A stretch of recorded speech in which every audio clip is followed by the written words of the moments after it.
Good morning, everyone. Today is Tuesday, March 23rd, 2021. It's 9:30 a.m. This is a special meeting of the Los Angeles Board of Commissioners, Police Commissioners. Madam Secretary, please call the roll. Good morning. Commissioner Decker is absent. Commissioner Briggs, Present. Commissioner Bonner, Here. Commissioner Kalanche, Here. Commissioner Sobroff. Morning, I'm here. Morning. Let the record reflect that we have a quorum. Also present, we have the Executive Director, the Chief of Police, the Inspector General, and the City Attorney. Mr. President.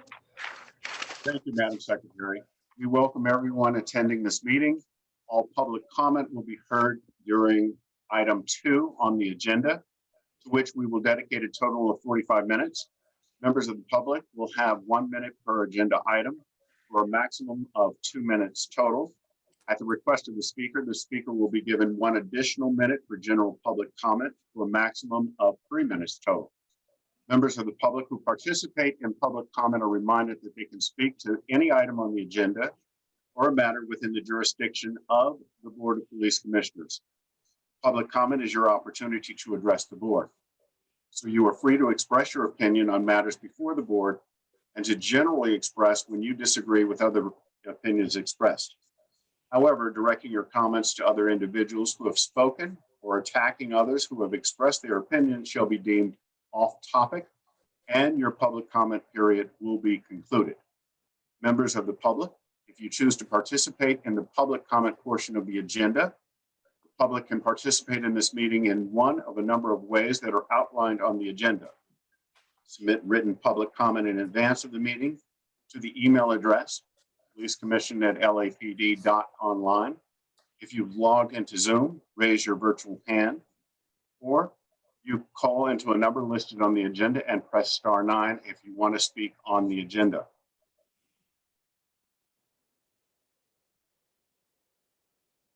And if you simply want to listen, you can call into the number that is listed on the agenda yourself.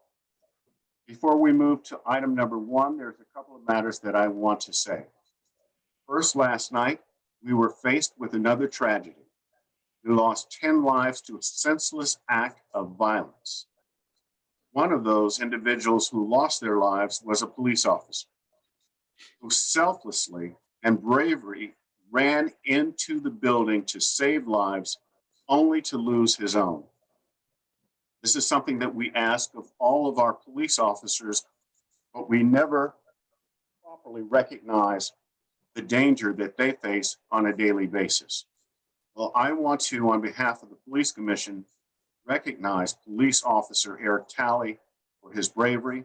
Our condolences go out to not only him and his family, but all the victims of that senseless violence last night. There's another tragedy that has affected our city as well as our nation, and that is the incidence of hate and hate crimes against the Asian and Pacific Island communities. I want everyone to know that the Police Commission stands in solidarity with the police department's efforts to combat the increase in hate crimes and violent incidents against the Asian and Pacific Islander communities. This rise of these vile and despicable racially motivated crimes is an assault against the moral standards of our community. I asked all Angelenos to be vigilant and observant to ensure that our Asian and Pacific Islander neighbors are safe in our communities. We must work together to bring awareness and report hate crimes and incidents. Our neighbors and communities are safer when we look out for each other and our neighbors. We all have a part in supporting and protecting our Asian and Pacific Islander communities. Thank you. At this time, I'll ask for item number 1, the report of the Chief of Police. Good morning, Chief Moore. Morning, Commissioner, and to the other commissioners, Inspector General, Mr. T. Fank, our City Attorney, good morning, as well as to the well over 100 participants that are on this Zoom call this morning. I'm going to take my remarks a bit out of order and list significant instances first, and I'll go into COVID, our COVID update as a department, our crime statistics, as well as our personnel strength. But given the enormity of what we have incurred as a country this last week in this terrible outbreak and these 2 mass shootings and loss of life, I thought it was appropriate, and I'll echo your remarks about this department and its concern, its men and women towards not just and certainly the loss of Officer Talley out of Boulder, Colorado, as well as the 9 other innocent Americans that were struck down in that mass shooting, senseless violence at this grocery store, something that all of us engage in regularly. And to see that violence and the loss of life is tragic. And it's only worsened, recognizing that just less than a week before, this last Wednesday, we saw 8 other individuals that were killed at 3 separate business locations in Atlanta. And that the issue of in that loss of life and this gunman that was there, and the terrible impact on the Asian American Pacific Islander community, as 6 of those victims were Asian Americans. And the question that arose from that incident really is fair and should, in this country, must come to terms with, is that this last year we've seen a terrible increase in hate and instances of hate involving the Asian American Pacific Islander communities throughout our country. And certainly here in Los Angeles, that has also occurred.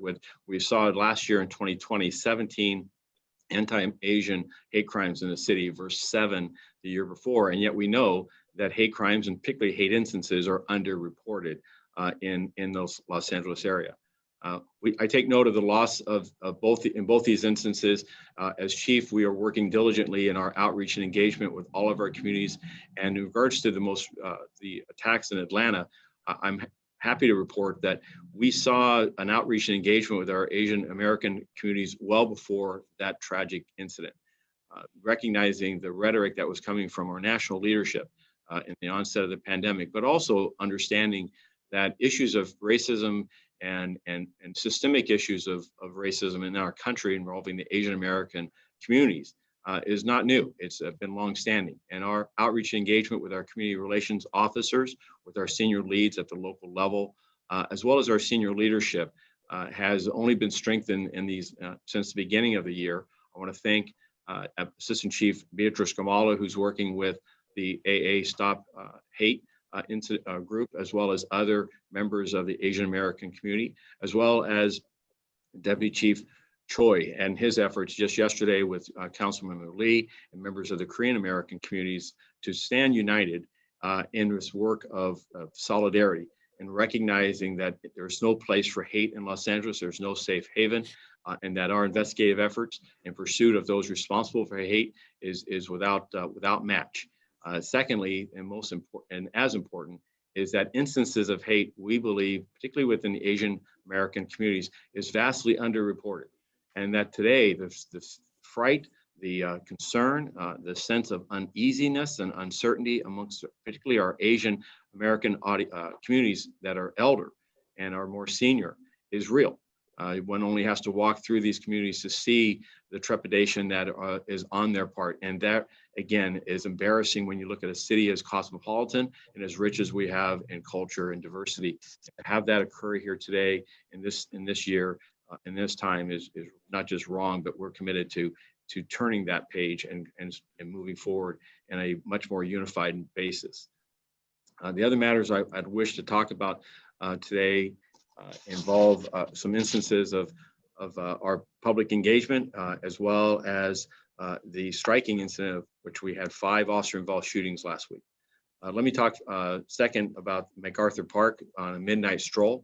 I want to thank Senior Lead Officer Julie Noni, as well as the Trans-Asian Committee on Transgender, as well as APAT, and other leaders within the transgender community that came together and did a outreach and engagement at MacArthur Park on a Friday late afternoon, early evening.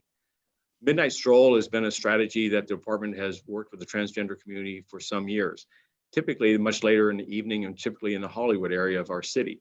But given the outlandish attacks on 2 transgender women that occurred in the MacArthur Park area just months ago, and the underlying instance of gang violence and intimidation in that community, we thought that it was appropriate to have that outreach and that engagement in that park.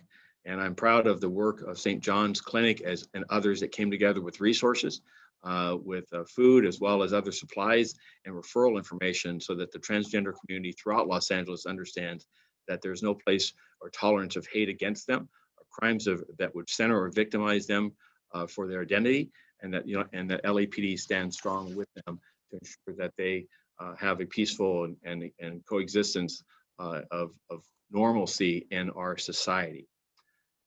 The following day, we had a gun buyback collaborative effort we have with Mayor Garcetti and the Gang Reduction Youth Development portion of his office. And I'm happy to report that the 2 locations, 442 weapons were surrendered. 18 of those were assault weapons, 5 were ghost guns, 137 rifles, 199 handguns, and 68 shotguns. These 442 weapons will all be destroyed. They'll all no longer pose a risk or a danger to members of the public, and also to those that surrendered them, who walked away with a relatively token item of $100 for a rifle or handgun, or $200 for an assault weapon. That token gift card pales in comparison to the safety that they now have in their home by surrendering that weapon. Weapons in a home are many times, and certainly in times of uncertainty, people believe that they add a sense of safety or security. What we know in our statistics and what we see all too often, including just an event last night that involved a department employee, is that weapons cause accidents, that they're used against others in the home, that they're mistaken identities and other problems. Then people steal and burglarize homes for the purpose of taking those guns, and then those later end up in the street. So I'm happy to report that the increase in surrendering of these weapons is appreciated, and I know that there's in those surrenders that we'll have a safer Los Angeles. The next area we should talk about is something I issued a press statement, a media statement on Saturday, and that is involving the 5 officer-involved shootings that we saw experienced this last week. I'm going to go through each one, and then I'll summarize with a remark that I made relative to this convergence, if you will, this concentration of officer-involved shootings that we saw in such a short period of time. And the first incident occurred in the southwest area on the 16th of March at about 4:40 in the afternoon. And on that date, earlier in that day, Southwest patrol officers had responded to a radio call of an assault with deadly weapon suspect. The suspect was later identified as Mr. George Serta, a male Hispanic, 36 years. The officers were told that he was armed with what was believed to be a rifle, and it was believed that he was under the influence of narcotics and had fired that weapon and was possibly armed with other weapons, other firearms. Upon officers' arrival, they contacted the individual, Mr. Suda, who had barricaded himself in the 1000 block of West 21st Street. Upon him barricading, refusing to come out and surrender, this meeting the SWAT criteria, members of our special weapons and tactics team arrived on scene, established a containment, meaning they relieved the uniformed officers that were there and surrounded the location, and set up, with the assistance of our Behavioral Science Services Division psychologists, police psychologists, a crisis negotiation engagement. And talking with him and communicating with him, the effort was to have him surrender and come outside. That effort continued, including messages, tape recorded messages from family members asking him to surrender. Unfortunately, Mr. Serta did not surrender and instead exited his residence and exchanged gunfire with the officers that were there, striking a Metro SWAT officer twice, once in the chest and once in the face. An officer-involved shooting did ensue, and the suspect was struck, and Mr. Serta was later determined to be deceased at scene. The SWAT officer that was involved and suffered the gunshot wounds was transported to a local hospital. And I'm happy to report that after his receiving excellent treatment there and staying a few days, that he's now been released in his home and further recovering. He is expected to fully recover from his wounds. Force Investigations Division responded and assumed investigative responsibility. A loaded shotgun and pistol was recovered from the scene there. The office of the Inspector General, as well as family liaison, were both present at scene. On the second incident, which happened just shortly after this first one, the second incident happened in the southeast area, and where uniformed officers and patrol responded, as well as members of the Community Safety Partnership Bureau. And they responded to a radio call of an assault with deadly weapon suspect, later identified as Mark Antonio Diaz, a male spanning 33 years, who was armed with a knife. Upon the arrival, the officers were advised that Mr. Diaz was inside the location, armed with a knife, and trying to enter into a room of another individual at the location. Officers formulated a tactical plan outside, and they heard noises coming from inside the location. The officers entered the location and observed that Mr. Diaz was standing in the hallway outside of a victim's bedroom door, holding two knives. Mr. Diaz initially complied by the officer's account with the officer's commands and dropped the knives. However, began walking back towards the knives, resulting in the deployment of a 40mm less lethal launcher. Mr. Diaz was struck in the lower leg by the round and fell to the ground and on top of the knives. The officers continued to verbalize with Mr. Diaz in an effort to get him to surrender. However, he did not comply. Instead, according to the officer's account, the suspect rearmed himself with a knife and lunged towards the victim's bedroom door. I was able to force the door partially open. There, the victim, who was behind the door, attempted to prevent Mr. Diaz from entering. Mr. Diaz began slashing, by the officer's count, at the victim with a knife. Officers could hear the victim screaming from inside the bedroom, made their way down the hallway to Mr. Diaz, and became involved in an officer-involved shooting. Mr. Diaz was struck by gunfire and was taken into custody without further incident. 3 knives were ultimately recovered from the scene. The victim sustained lacerations to his finger and head and was treated by an ambulance at the scene. Mr. Diaz was transported by an ambulance to a local hospital where he underwent surgery and was absentee booked for attempt murder, and he is expected to survive his injuries. Force Investigation Divisions responded to the scene and will investigate this incident, as well as being overseen by the Office of the Inspector General. The third incident involved an officer-involved shooting in the Hollenbeck area that did not result in a hit, and the identity of the suspect is unknown. This involved on the 17th at approximately 12:17 in the afternoon, an off-duty lieutenant assigned to work at a command outside of the Hollenbeck area, and he was seated in his vehicle, his own personal vehicle, when he observed 2 individuals and a vehicle stopped in front of the 3100 block of Pueblo Avenue. There, the passenger side of the vehicle fired multiple rounds at a victim who was standing in front on the sidewalk in front of other residences. The suspects then drove towards the lieutenant's location. The lieutenant exited his vehicle and at that point unholstered his pistol. As the suspects drove by the lieutenant, he observed one passenger suspect turn in the seat and look in his direction. The lieutenant, believing the suspect was going to shoot him, and an officer-involved shooting occurred. The suspects are not believed to have been struck by the gunfire, and the vehicle fled the location. The victim of the shooting sustained multiple gunshot wounds and was transported to a local hospital where he underwent surgery. He is in stable condition, and I'm happy to report that he's expected to survive. The incident appears to be gang-related. Our off-duty lieutenant, was not injured in this exchange. The Force Investigation Division did respond and are investigating this incident, as well as seeking the identity of the individuals that were involved in this vehicle. The fourth incident involved the Rampart area, and on the 19th, this past Friday, at approximately 3:40 in the afternoon, in the 600 block of South Bonnie Brae. On that day, Rampart uniform officers responded as a uniform supervisor was directed by a community member to a suspect who's not yet been identified, who was armed with a hammer and a small pickaxe. The supervisor requested additional officers, and once officers arrived, the supervisor advised the officers of a tactical plan to arrest the suspect. The officers deployed on the individual, who continued to ignore their commands to drop the weapons. The supervisor, along with the officers, followed the individual for several blocks using multiple deployments of both 40mm less lethal munitions, as well as taser activations, which had little to no effect. As the individual reached the 600 block of South Bonnie Brae, he turned while standing in the street and reportedly threw the hammer at the officers. The individual then raised what appeared to be a small pickaxe above and behind his head and reportedly began to throw it at the officers, which resulted in an officer-involved shooting. The individual sustained a single gunshot wound. He was transported by rescue ambulance to a hospital and unfortunately succumbed to his injuries. No officers were injured during this incident or any members of the community. Force Investigation Division responded and assumed investigative responsibility. A metal handle and a black piece of metal resembling an ice axe was recovered at the scene. Last incident occurred on that same day, Hollenbeck area, and it was an officer-involved shooting in the 2900 block of Bullard. There, at approximately 1853 hours, Hollenbeck uniformed patrol officers conducted a traffic stop in the area of Ithaca Avenue and Haven Street on a Nissan Altima.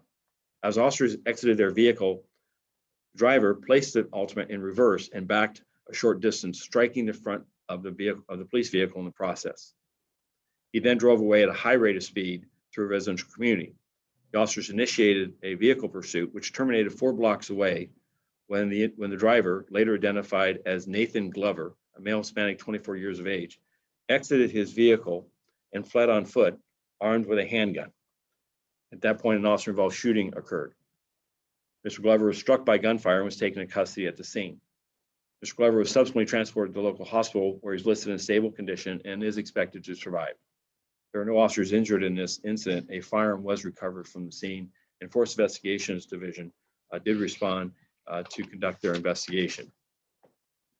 I issued a statement on Saturday because in this short period of time from this Monday to Friday, we had a total of 5 officer-involved shootings, which actually surpassed the number of shootings we had in the first 8 weeks of the department of this year. And I wanted to ensure that the public recognize that each of these incidences will be judged individually on their own merit based upon the totality of the evidence gathered, including body-worn video, any other video from residences or witness accounts, physical evidence. It'll be that investigation will be ongoing, and each of those investigations will come before the Department's Use of Force Board, which will make a determination as to the officer's actions and a recommendation to me on their use of tactics, their drawing and exhibiting of a firearm, their use of force. And those recommendations will come to me. I will make my own independent recommendations to the Board of Police Commissioners, and that these matters will all be before the board for final determination, and that does take time. In the interim, we will be producing critical incident videos that is a presentation of a summary of evidence that we've gathered at that point. Each of those 5 individual videos will be released within 45 days of the date of occurrence. And that is pursuant to the commission's policy as well as the department. In the interim, I ask for the public's patience as we assemble the information and determine the officer's actions in each of these instances. Reverence for human life remains our guiding principle on our use of force.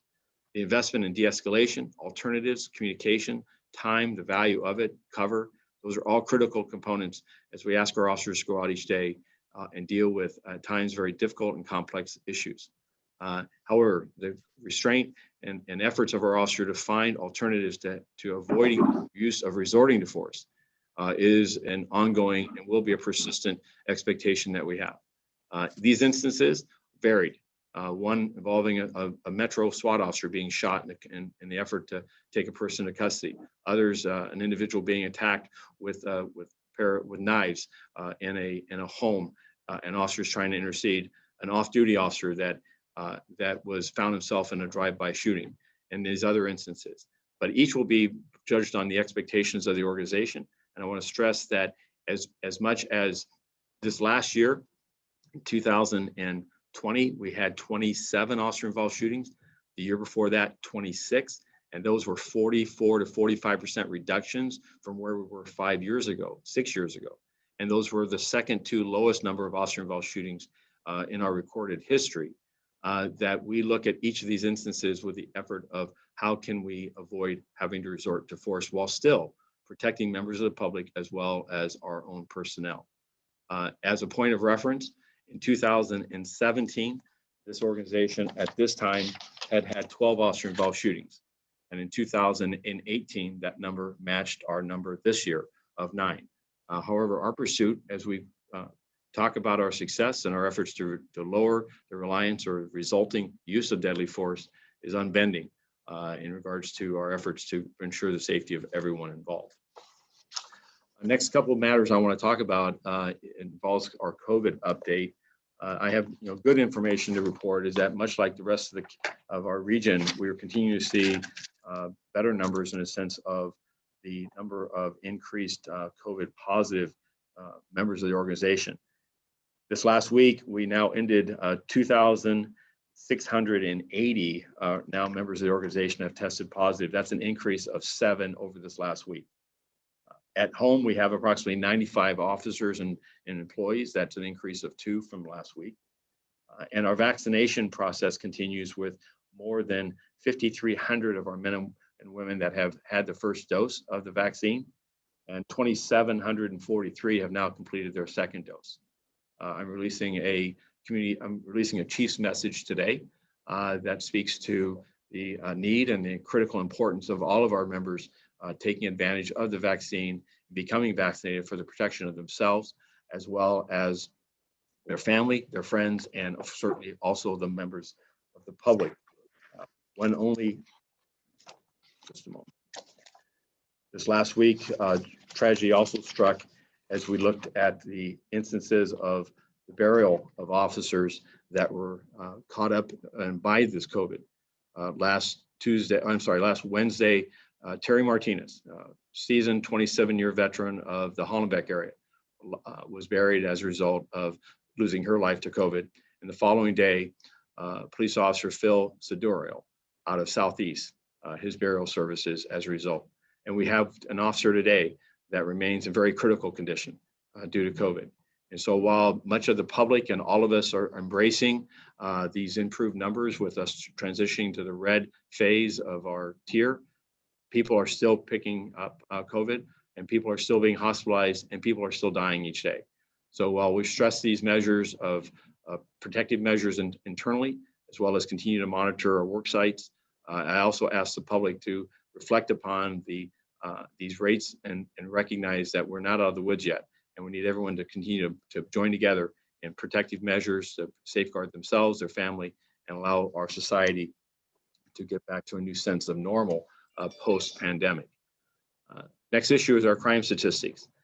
I'll just briefly remark that in our crime statistics this last week, we saw a continued challenge in regards to shooting violence.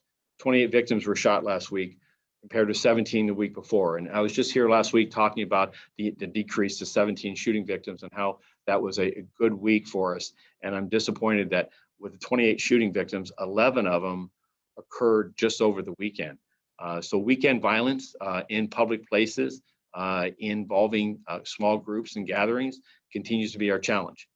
In regards to the people impacted by this violence, gang homicides have increased by 52% this year, with 31 of our homicides now 47 of our homicide victims we believe are gang related in one manner or another, first 31 the year before. In regards to the other primary driver of this is our persons experiencing homelessness. 17 of our homicides this past week, 17 of our homicides this year to date have been persons experiencing homelessness as victims, versus 14 the year before. And what I've heard is that, what is the plan? What are our strategies? How are we moving forward on this? And I couldn't be prouder of this organization, as well as our efforts of community engagement. This past year, despite the reductions in staffing, despite the smaller department, both in our sworn as well as our professional work classes, we have continued to staff our area stations and bolster detectives working violent crime, and that work will continue. We must prioritize our workload. We have reduced our workload involving less essential activities to free up these limited resources. Our 21 areas, though, are focused, and our detectives are focused on reducing gun violence, and focused on reducing gun violence by both maximizing the coordination of what's assigned at the area stations, as well as maximizing coordination with our specialized units, such as Metropolitan Division and gang narcotics. I want to specifically call out our fugitive and gang support units there that have proven their worth tenfold as detectives and areas identify people responsible for shooting violence, and these units are employed to go out and apprehend and bring them to the justice system. And that effort will not just hold them accountable, but it'll reduce further acts of violence by these individuals no longer being on the street. Additionally, our watch commanders are sharing timely and accurate information on shooting violence with our people. And we see good information on suspects that are involved, as well as vehicles that are involved, with descriptions that allow officers to go out and make investigative stops that are based on facts and on instances of violence. We're also ensuring that gun enhancements are sought and documented. So the individuals that are involved in the possession of gun or possession of or in the act of violence, that we utilize enhancements appropriately and to hold them accountable. This is particularly important in the era of zero bail and efforts of the criminal justice system to screen down those that are being held in custody. And it's something I largely support. But when it comes to an individual who's armed with a handgun, an individual who's expressing and using gun violence against others, those are individuals I believe that should rightfully be in custody until they can face the judicial system and face the consequences for their alleged acts.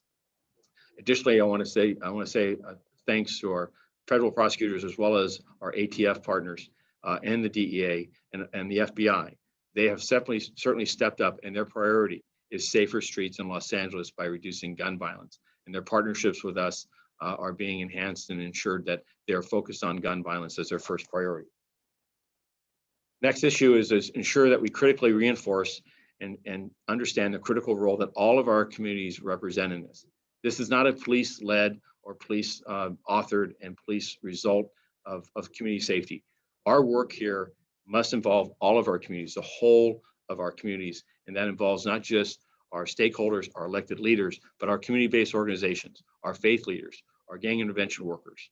And I'm pleased to report that every report I'm getting back from the area stations is that those engagements are stronger today than they were 6 months ago, and that people are aware of this increase and are partnering not just in their expression, but in helping and supporting law enforcement with tips and leads as to who's responsible for this gun violence.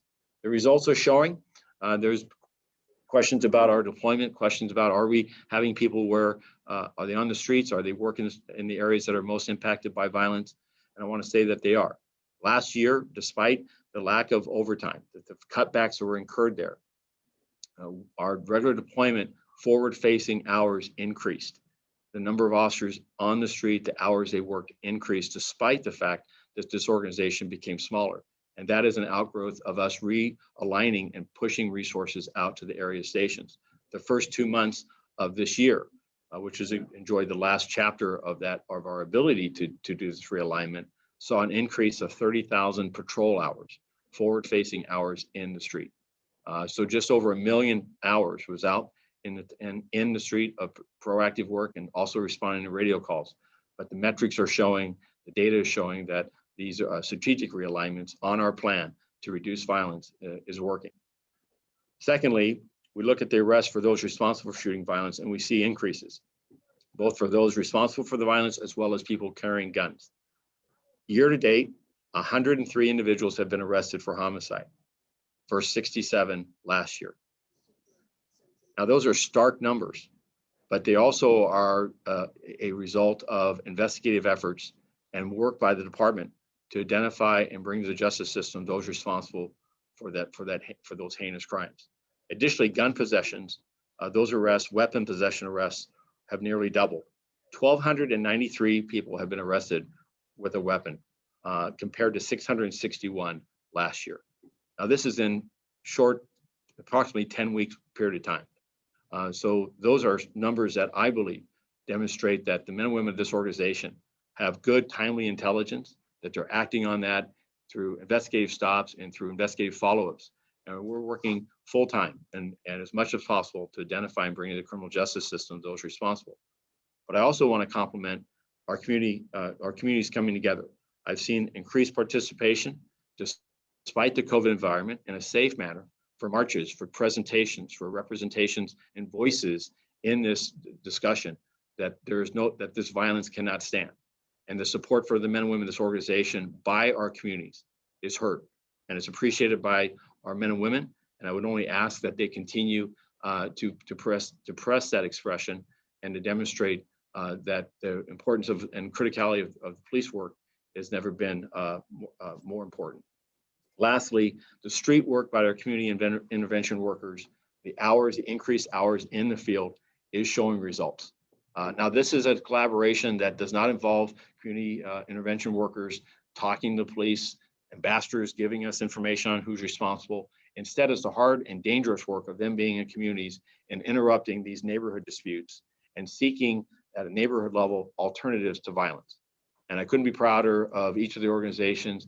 They do liaison and work with us for us to provide information where gun violence is occurring. And they do give us feedback in the sense that of efforts of how our strategies are working or not working, so we can make adjustments. But people have asked, what are your strategies?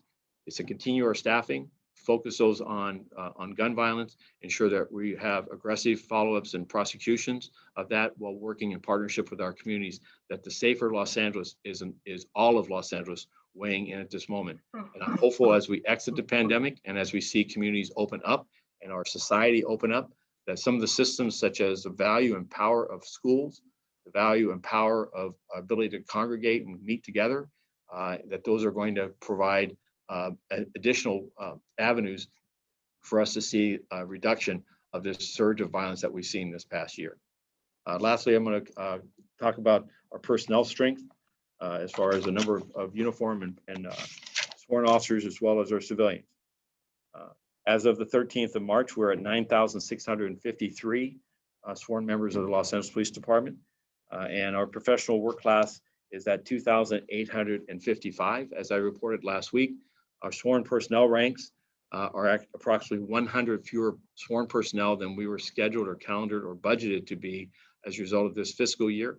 I'm hopeful that we are going to be able to restart hiring. There's efforts before the council to impact our managed hiring committee and the hiring process. And I'm also hopeful that we're going to be allowed to provide some much needed critical promotions and upgrades for our field training officers, lieutenants, sergeants, detectives, as well as some command vacancies that we've experienced and that we've not made promotions or upgrades for more than 6 months. And that concludes my remarks. I appreciate your Commissioner Briggs, your patience this morning, as well as the other commissioners. And I know this was a detailed report, but in response to community feedback, I thought it was necessary to go and spend some time on our crime fighting strategies and our efforts to ensure a safer Los Angeles. So thank you for the indulgence. Thank you, Chief. In fact, you answered many of the questions that I otherwise would have asked you. So at this time, I'd like to open it up to other commissioners. Commissioner Soboroff, I see your microphone is open. Just go ahead. Commissioner Briggs, first, the comments that you made, along with the comments of the chief about the fact that there just isn't any more room for hate and vitriol and name calling in the day-to-day moving forward of this community, this city, and this nation. I totally agree with. Chief, I have a question for you, but before I ask that question, I do want to just elaborate a little bit on Officer Talley from Boulder.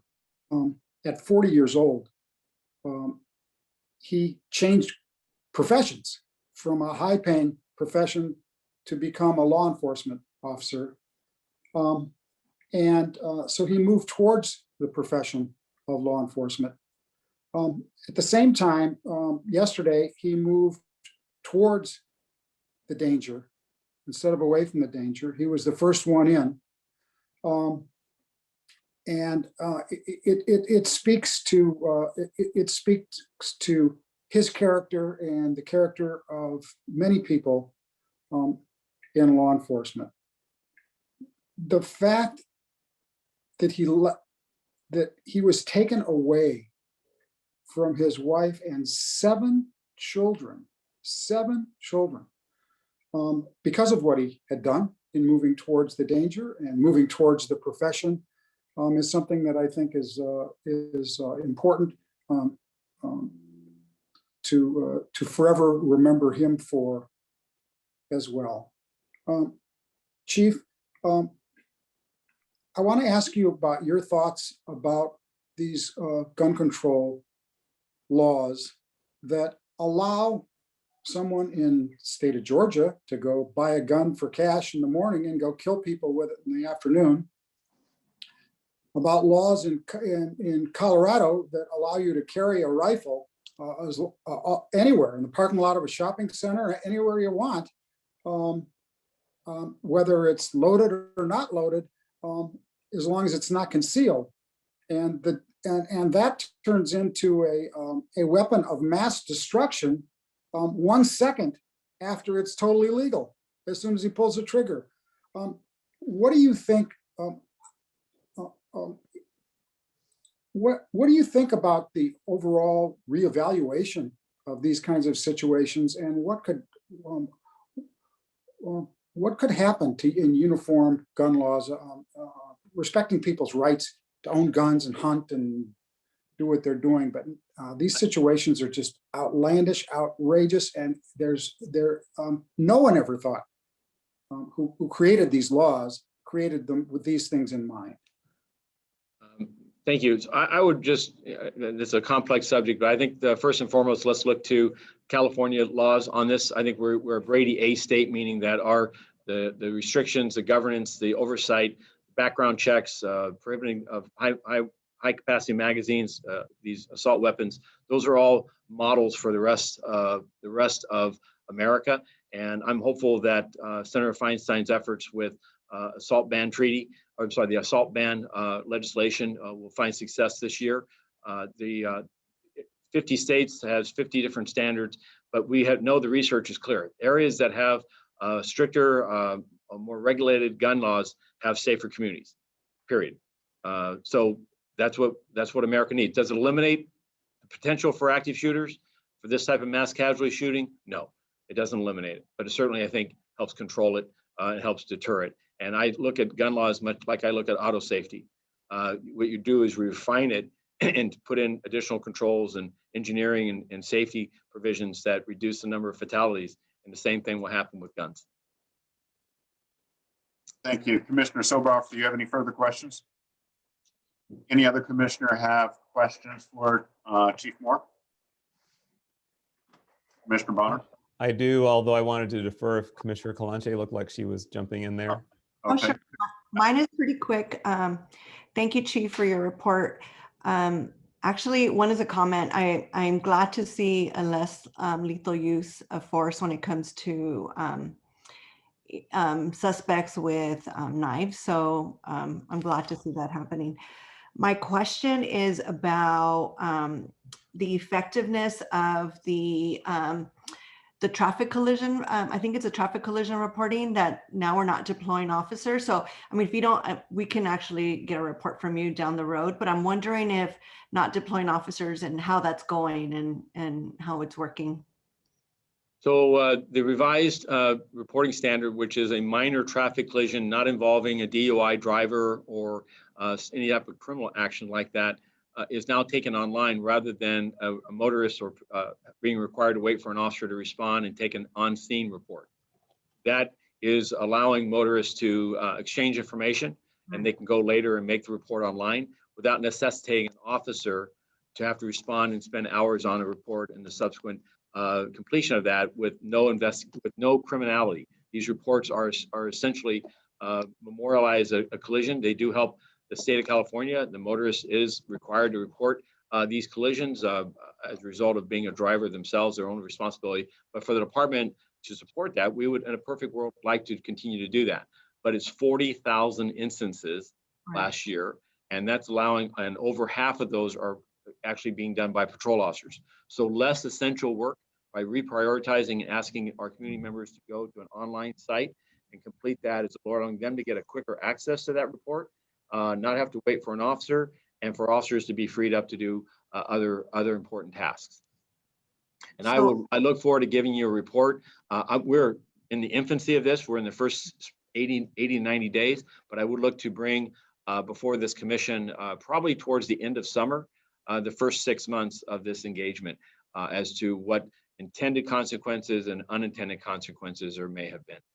Right. Okay. That sounds good. I would love to see deployment, the impact of deployment and being able to use officers for other things and see how the public is adapting. And so, I'm going to ask Commander Woodyard to reach out to you. We are now tracking each week. The goal here was that patrol officers would no longer handle traffic collision investigations. And we're tracking each week to ensure that the remaining traffic collision investigators and motor officers are handling 100% of these investigations because they are more complex. They are more involved on the remaining criteria that's out there. So I'm going to ask Commander Woodard to reach out to you and provide you a little more underneath the hood, if you will, in advance of our report to the commission. Thank you. Thank you, Chief. Thank you, Commissioner Kalonche. Any further questions? Commissioner Bonner? Thank you very much.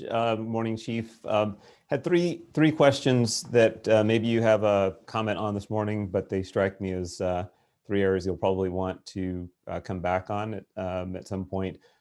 First, with regard to the comments and reports on the anti-Asian hate crimes, is there any information that's starting to emerge or any patterns with regard to the perpetrators and the circumstances? I know that we've seen a number of the shocking videos that many of them are random. And you of course mentioned the high profile event in Georgia, which is different. Mm-hmm. So there's a lot of variety in terms of the circumstances, but any patterns emerging one way or the other in terms of the perpetrators?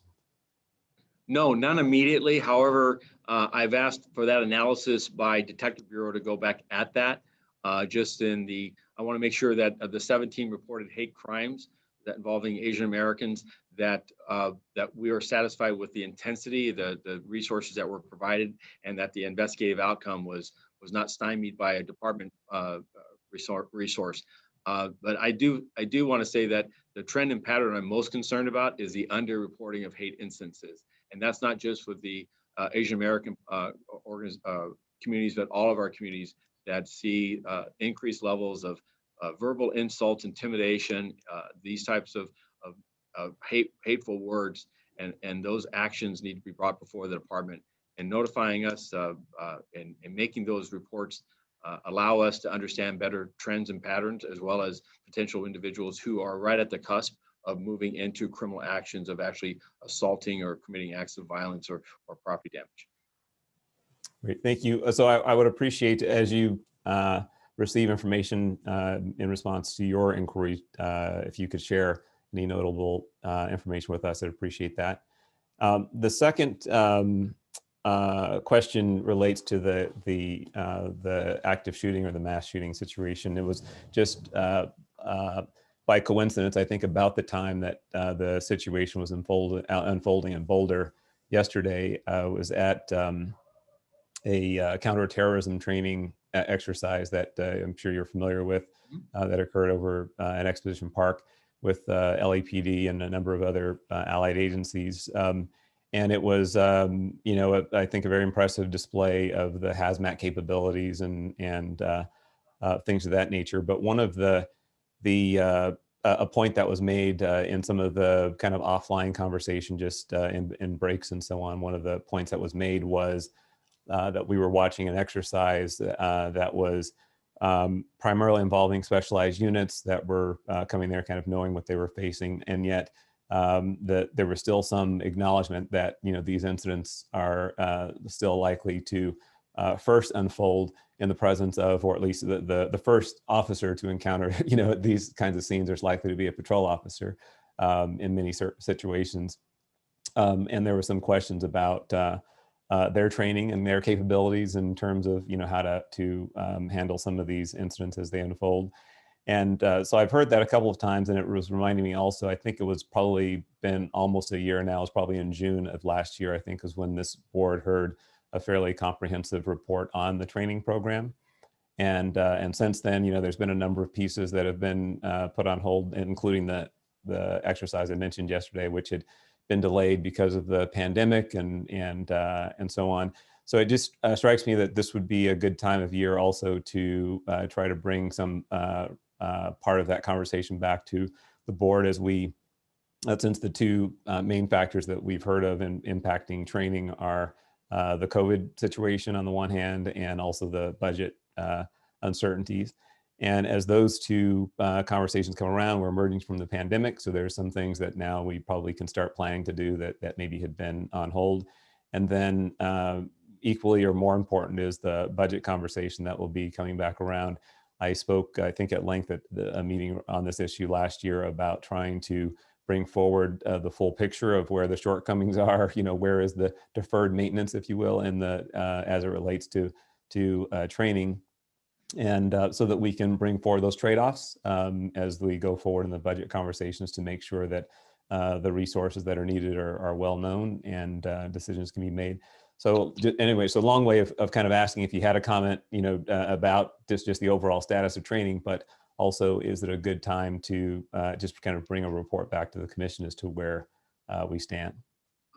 Absolutely. So the brief comment I'll make is that the independent counsel, Jerry Chao's report in regards to the events of last summer that went before the city council is coming before this body, as well as the department's after action report on the same matter, as well as the National Police Foundation report to this board. It's expected that there's going to be some core underlying issues or findings amongst all three of those reports.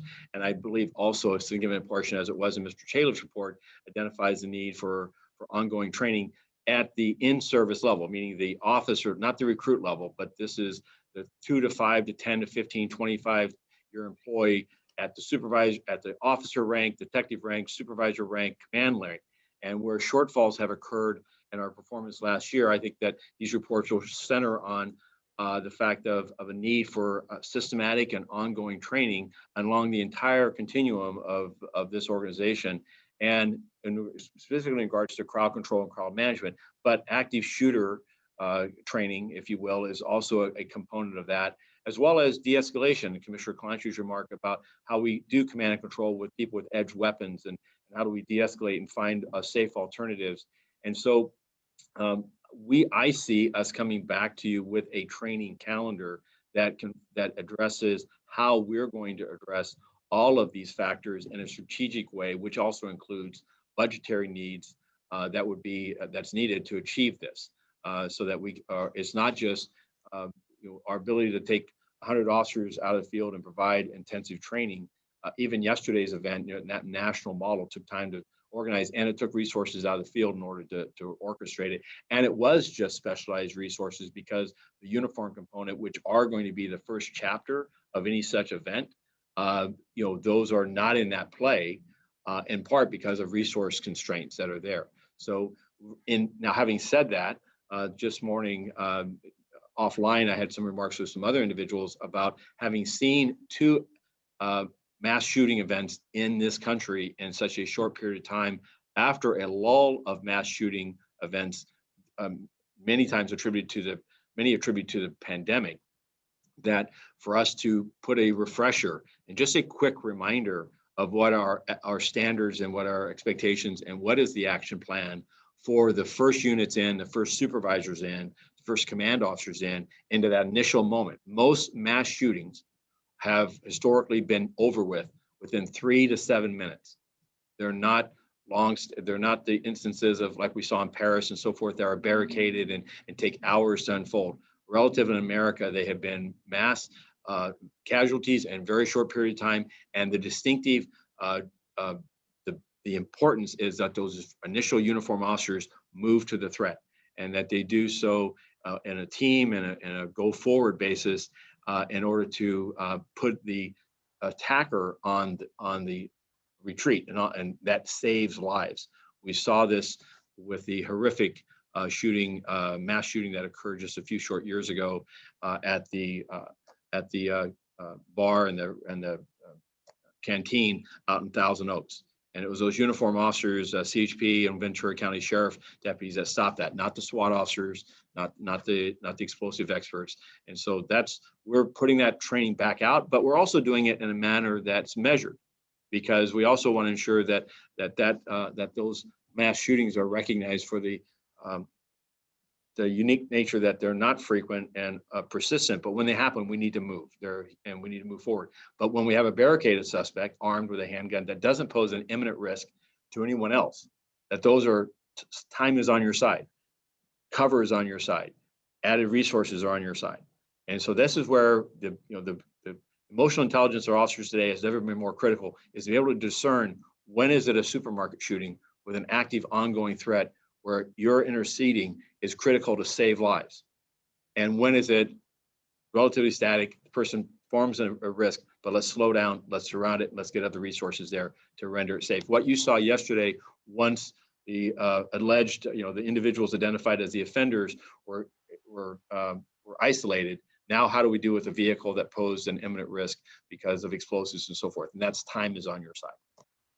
Well, I appreciate that. Just a couple quick points. One, I think the mass shooting scenario, I believe, was referenced in the report that I mentioned that came to us last year. I believe there was some discussion of that. So again, another, I think just reason just to refresh in that. I think it's also interesting, as you mentioned, the after action reports that will be forthcoming. And my assumption is that those will yield yet another continuation of the list of priorities and additional areas of training that need to be considered. And I think one, there's always the risk of what you might think of as the recency effect, which is, that, okay, these are the reports that came out. And so now we kind of lurch in that direction, and that's the priority. And in some cases, that's going to be appropriate. But in other cases, that's why I think it'd be helpful for us to see the full picture to be in the best position to also understand and comment on the priorities. I can't speak for others, but I just say, at least for myself, I feel some share of the responsibility in terms of understanding the trade-offs and helping to set priorities and address the resources and so on, so that in these situations, one of the first questions always asked is, why weren't you prepared, or could you have been better prepared? And so I just that's why I'm going to continue to emphasize, is because I do think that that we all need to understand the realities around training, including, we use the word training, and sometimes training is the kind of real-time training that we talked about yesterday. Sometimes it's classroom training. Sometimes it's a message that's posted on the LAN, or something that's mentioned at roll call. So I just want us to all have the best understanding of what that all means, given the importance of it. Lastly, in terms of the OIS shootings, as you were looking, I was trying to pull up some notes from before, and then you did mention 2017, because it did appear to me that at least when you're looking at some of the numbers, especially those with hits, I think 7 year to date this year, and that's that's looking a lot like the 2017 number. But in 2017, if I'm reading the numbers right, I think the total hits and non-hits was around 46 or something. And it appears that after the progress of the 2 years of progress that you referenced, that trend line is really kind of going the other way. Now, as you also referenced, a lot of investigations, so you can't really jump to any area conclusions as to why that is or what that means.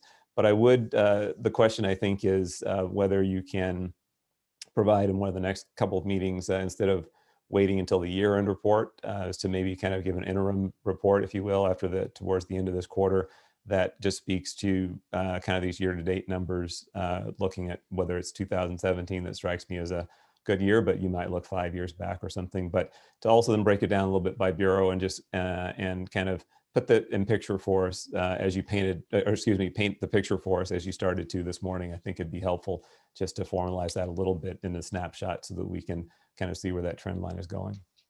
Absolutely. We have we still have coming to you the 2020 use of force report. And I'll ensure that when we make that presentation, that we give a primer initial update or impression relative to year-to-date numbers for 2021 as well. Yeah, in fact, you just reminded me that that's coming, because I think, is it coming a little later this year than normal, or is it normally? Yes, I asked about it yesterday because I believe the first draft is ready for me, but I'm asking as well. So we're working on it. Okay, I appreciate it. So at least the last item in particular may be addressed when that comes together, but Absolutely. it'd just be helpful to not wait too long before we know where things are really going. Thank you very much, Mr. Chair. Appreciate it. Commissioner Bonner, any further questions for the chief? No, thank you. Thank you, Chief. Before we turn to today's public comment period, I understand that the mother and sister of Mr. Daniel Hernandez Bravo would like to address the commission regarding the officer-involved shooting that resulted in the death of Mr. Bravo. You will each be given 4 minutes to speak. If you need a translator, you will be given 8 minutes. First to speak will be Mr. Bravo's mother, Valentina Guillermina. Next will be Mr. Bravo's sister, Perla Hernandez. Madam Secretary.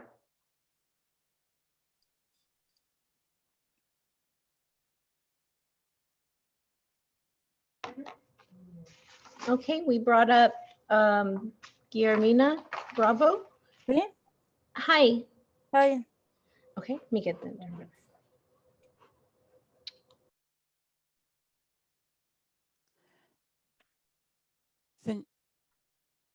Good morning. My name is Angelica. I'm a certified interpreter. Buenos días, señora. Yo seré su intérprete. Cuando esté lista para empezar, adelante. Ok, muchas gracias. Ok, mi nombre es Guillermina, soy la mamá de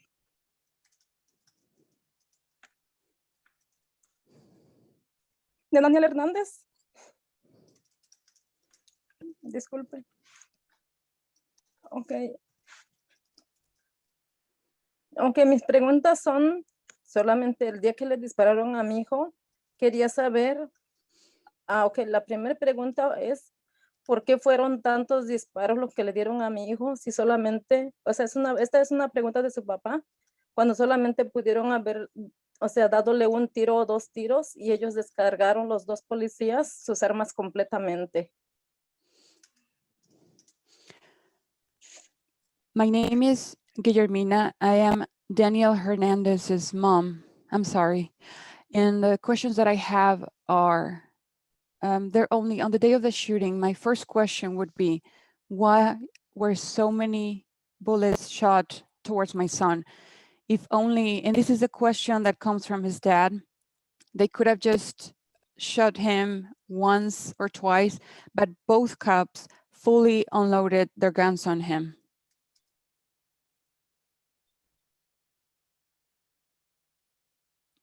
Ok.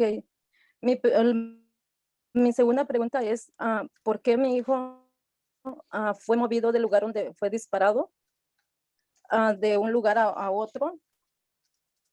¿Y por qué no se le brindaron primeros auxilios cuando la ambulancia ya estaba ahí? Y él, o sea, él pidió ayuda, o sea, se mira como, o sea, se escucha como él pidió ayuda y los policías no le brindaron ayuda y la ambulancia estaba en la esquina. Okay, and my second question is, why was my son moved from one place, from the place where he was shot to another place? And why was he not giving any aid, any first aid? When the ambulance arrived, he asked for help. You could hear how he was asking for help. And the police was there and didn't give any help. And the ambulance was right at the corner and did not provide him any help.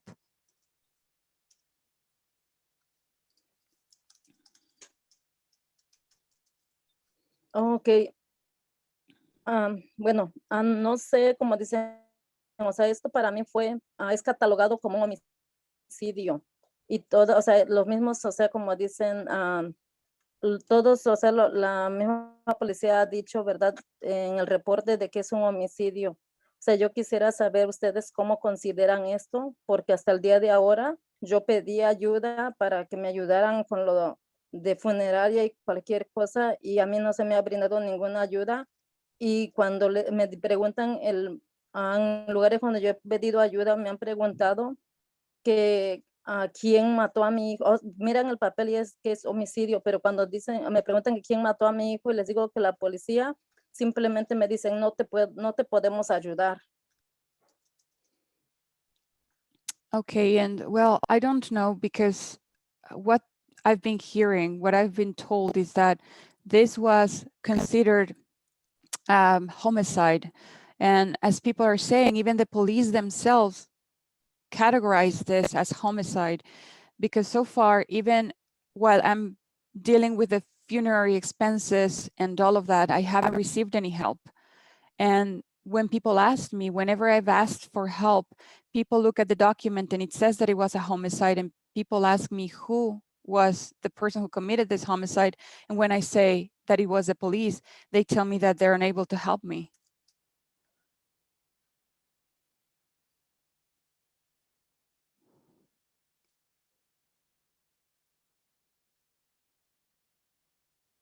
Ok. También está, como le digo, está otra, a lo que quiero saber, por qué la persona que iba manejando ese día, José José Hernández, que es el driver que iba manejando ese día, ¿por qué salió libre al otro día si estaba la muerte de mi hijo de por medio? Se supone que tenía que haber una investigación. ¿Por qué? O sea, él y la otra persona salieron libres al otro día sin ninguna fianza, sin ninguna investigación ni nada. Eso también, o sea, quiero saber, o sea, el por qué. Porque mi hijo ya no vive y no puede defenderse y ahora resulta de que le van a querer cargar todo cuando su único delito de mi hijo fue salir de su casa y acompañar a este muchacho solamente a una licor y resulta el driver fue el que se desvió del camino donde, como dicen, a donde habían ido y ese fue su peor error de él, haber, como dicen, haber acompañado a esa persona y acabar donde tuvo que acabar. Eso no es justo. Okay, and also, as I was saying, I want to know why was the person who was driving that day, Jose Hernandez, the driver who was driving that day, why was he freed the next day? Even though he was involved in the incident where my son died, there was supposed to be an investigation. Why was the other person released the next day without a bail, without an investigation or anything? I want to understand why, because now my son is not alive and he's not able to defend himself. And they're charging him with everything. And his only crime was to go outside of the house to a liquor store. And it was the driver who changed the route. And that was his worst mistake, to come with that person. And that's why he ended where he ended. And that doesn't seem fair to me. Ok, mi otra pregunta es también, yo sé que aquí, como dicen, o sea, los policías, como dicen, van a salir como siempre inocentes porque para todos, como dicen, lamentablemente, como dicen, somos, como dicen, minoría de raza, ¿verdad? Donde siempre, como dicen, no se nos va a hacer caso y aquí ellos van a ser inocentes y todos nosotros vamos a ser culpables. Eso, o sea, quiero saber qué se les va a dar a ellos, solamente, o se les dio solamente a una o 2 semanas de castigo con sueldo pagado, porque así es, ¿verdad? Entonces, o sea, quiero saber qué va a pasar con ellos también, o los van a premiar. Okay, and the other question that I also have is, I know that people always say the police will always be innocent because, as everybody says, unfortunately, we are a racial minority and they will always continue to not listen to us and they will always be innocent and we will always be guilty. So what I want to know is what's going to happen to them, or are they just going to give them 1 or 2 weeks off of work, of course, paid while they do that, or are they going to be rewarded for what happened? Ok, eso solamente como dicen, o sea, va para quien esté escuchando o para ustedes. ¿Qué harían ustedes? Quiten a mi hijo en ese lugar donde cayó y pongan un hijo de ustedes y díganme si están de acuerdo cómo murió, si estarían de acuerdo ustedes en que un hijo de ustedes muriera en esa forma, si esto es justo o sea, o estaban ellos en lo correcto, porque para mí esto fue una injusticia en la forma que mi hijo murió. Nomás, o sea, tóquense el corazón de padre o de madre y van a sentir lo que es no dormir, lo que es no vivir, porque mi hijo ya no lo tengo, lamentablemente lo perdí y jamás le voy a dar un abrazo. Eso ustedes no lo pueden entender. Y créanmelo, de verdad que a nadie se lo deseo. Esto es horrible. Y de verdad quiero saber qué va a pasar con esto. Si alguien puede ayudarme.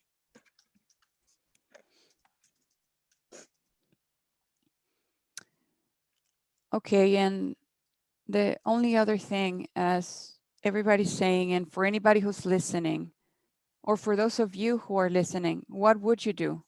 Just remove my son from the place where he fell and place one of your children.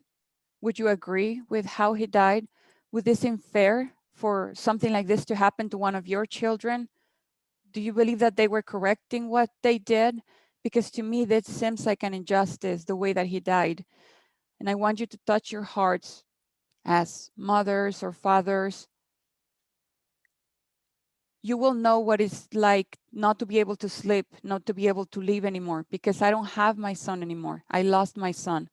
I can never hug him again. And you can't understand that. Believe me, I don't wish this on anybody else because this is horrible. And I really want to know if there's any help that I can get or what's going to happen.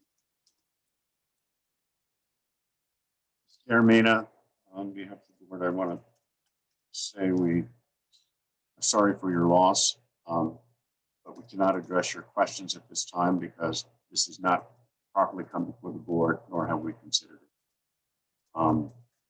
My condolences. Can we have Mr. Bravo's sister, Perla Hernandez, next, please?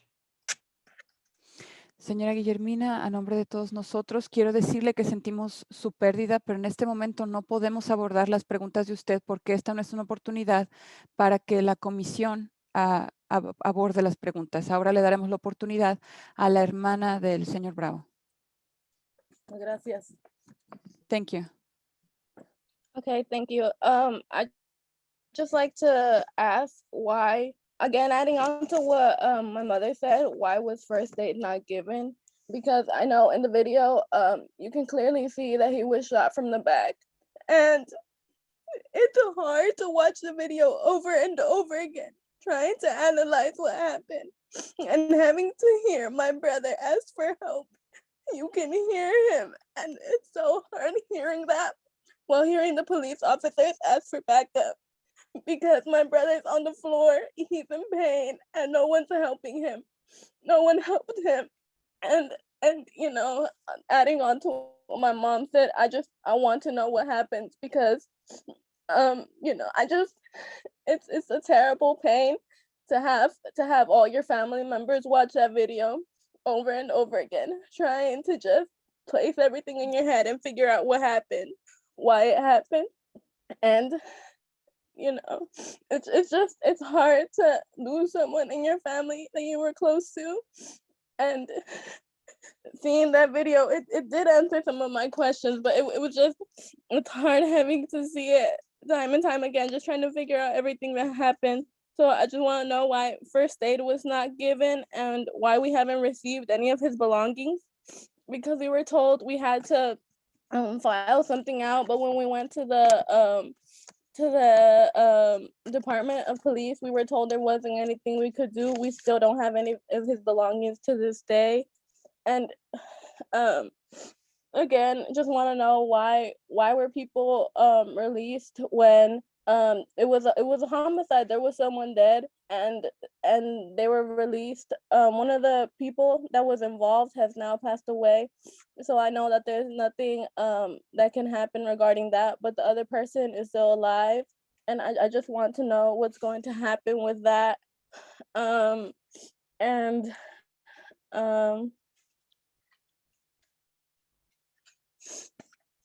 And also why the police officer shot in the first place, because he wasn't shooting at anybody.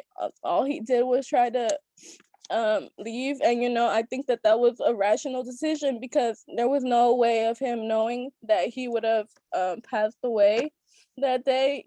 You know, it was just like an instinct, and I know that he wasn't the type of person to run away from the police, because several times he had turned himself in already with other stuff that had previously happened. You know, he had tried to clear his record.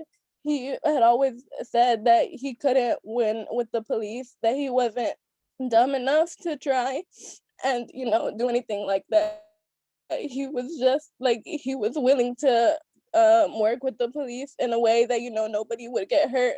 So he's always kind of, you know, as a Hispanic person or a Latino person, there's always that fear that the police is going to harm you. And I think that it hurts the most to know that he probably had that fear, or he did have that fear. And for him to end up dead by the police, it really hurts, because it makes me think, if I'm afraid of the police, will I maybe be the one dead through that way one day? And it's scary. I know it's scary for my siblings, for my sibling, and for other Hispanic children to see that happen day to day in this type of community. And that is just all I have to say. You know, again, like my mother said, touch your heart and think if that was one of your children or your sibling, or if you had a child watching over and over again that video, how would that affect them? I just want to say thank you for letting me speak, and that is all. Thank you. Condolences, Ms. Hernandez. Madam Secretary, we now move to item number 2 on the agenda.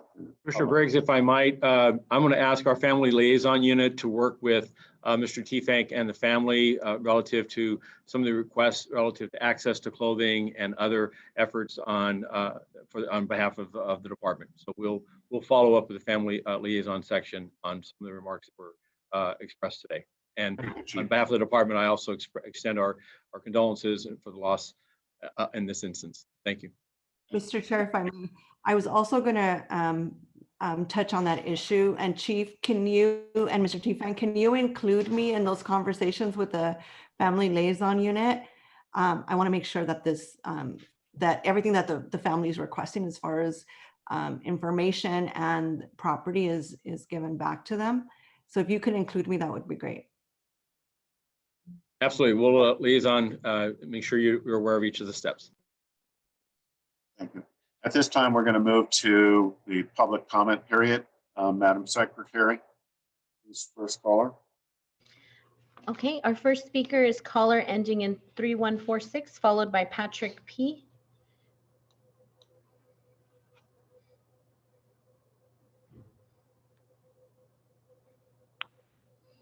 Hi. Hi, what items would you like to speak on? Chief's report. Well, all of them. Chief's report, public input, and I think it was B. Okay, 3 minutes. Not looking at the things. So I'm glad the Madman President's gone. Madam President Madman. And my public comment going to be correcting Soberoff. As I noticed that the last time I talked about Soberoff building on condos on a Native American burial site, it was the Madman President Eileen was saying off topic when I was talking about hate crimes. You know, that's a hate crime. To build on a Native American burial site is a hate crime, and yet I was being told by Eileen I was off topic. 146. So who's the hater? Is Eileen is the hater? This is off topic. Can you please? Now you're the hater. As soon as you open your mouth, you're the hater. Now, I was watching a video on the LAPD about Orduno was on the roof, and he had the LAPD, the officer was saying, oh, you got to come down like a man. We'll put the handcuffs on you and give you some water. And guess who's on the roof? Is the LAPD. Now, they're doing some good things. I saw the end of year use of force was 0.0026% of the people. There was another one where it was 0.0020% of the people. They're really not shooting as many people as you think. The problems is that when they really do the wrong thing, justice doesn't arrive. This is why they said there's no justice, no peace. America is going to wake up to a rude awakening if the nation continues with business as usual, which is what it's doing, business as usual. It's trying hard. I think the LAPD has done some okay things to get the numbers down. Okay, so I'm glad the chief talked about training finally today, changing the training handbook. And this still goes along with a blood test. You need head-to-toe body armor. You talked about an officer, he had 7 kids, he lost his life. Where was his head-to-toe body armor? He'd be alive today. And we're talking about some place in Colorado. You know that's off topic. You people are creeps. Like when Tony McBride was shooting Daniel Hernandez on the ground, it's the same as Grosario Mack, and nobody got any justice. No justice, no peace. That's I mean, if you were shooting my family, I would have run you over. This is crazy. You people are crazy.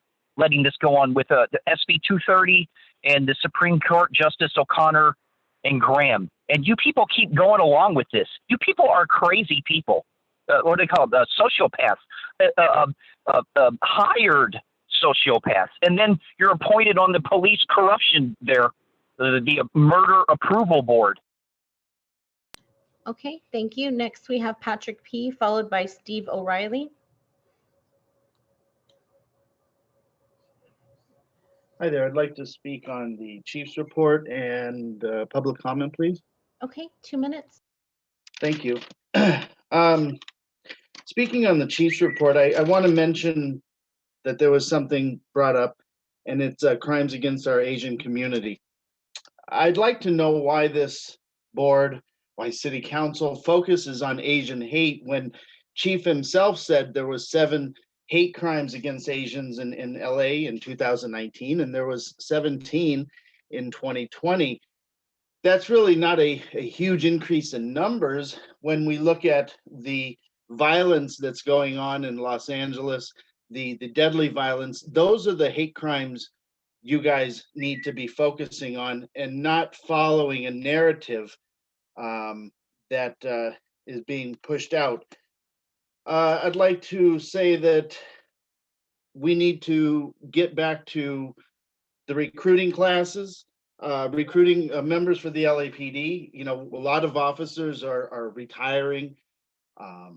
You know, our force is not the way it used to be. You know, 6 months since promotions had happened, I know a captain in particular who's doing the job of a captain 3. However, he's getting paid as a captain 1 and has 300 officers or so under his command. We have another, excuse me. You know, South LA, they're overloaded with crime. And if we don't have promotions, we don't have any of that, we're going to have a diminished quality of work from our officers. You know, we need to advocate for our officers to get these raises and such that they deserve, and promotions they need. The progress is being hindered in the South End, detectives and investigation because of this. We need to be fighting crime. Okay, thank you. Next, we have Steve O'Reilly, followed by Karen. Hello, I'd like to speak on all items. Okay, 3 minutes. Starting off with the hate crime issue, it's very much politicized. A crime is a crime is a crime. Grandstanding on certain incidents doesn't help anyone. What does help the community and the nation is when there is a crime, there are consequences. And right now in the city of Los Angeles and in many places, when there are crimes committed, there are no consequences or very light consequences. The no bail is just one example. There was an incident at 7th and Figueroa where an officer, an LAPD officer, was struck by a male Black in a wheelchair and he was taken into custody. He had a gun on his person. He was a prior felon. You have a felon with a gun. Look into the incident. Did he go to jail? How much time was served? Okay, so we need consequences for crime. The Atlanta incident, don't read into things. That remains to be investigated. There are other factors involved. Look at the totality of these incidents and the situations.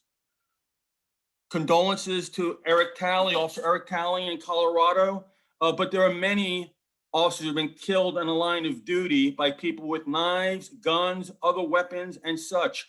Go to the police officer memorial wall. Take a look at their stories. Officer safety is important. We have people coming on here, a tragic incident, an officer involved shooting where someone dies, but the whole story is not being told and it's being politicized. There are people who commit suicide by cop. Look at the video of the Daniel Hernandez situation we heard about from the mother. And again, I feel sorry for her mother and the family that lost someone. I pray for his soul and I pray for the family. But do not politicize the situation. Look it up on YouTube. You can see the incident for yourself on the body worn camera of the officers and on third parties. So look into it for yourself. I don't appreciate the politicalization of incidents or hate crimes. The gun buyback, we do have a Second Amendment in this country, and quite frankly, people should be exercising it because the police are not going to be able to help you or save you when someone is coming at you with a knife or a weapon and your life is in jeopardy, because when you need the police and seconds matter, they arrive in minutes. And there have been many victims who have been killed. Something underreported is when a gun has been used to protect an individual and prevented them from being a victim of a crime or a murder. You never hear that statistic, but so also in terms, there's a lot to say. Officer Stewart, the first Black officer, should have a classroom dedicated to him at the academy that should teach the whole incident. He was a Republican, by the way, and ran as a Republican, and he was born a slave from Kentucky. So let's just break all the barriers and misconceptions. Thank you. Okay, thank you. Next, we have Karen, followed by Gina Viola.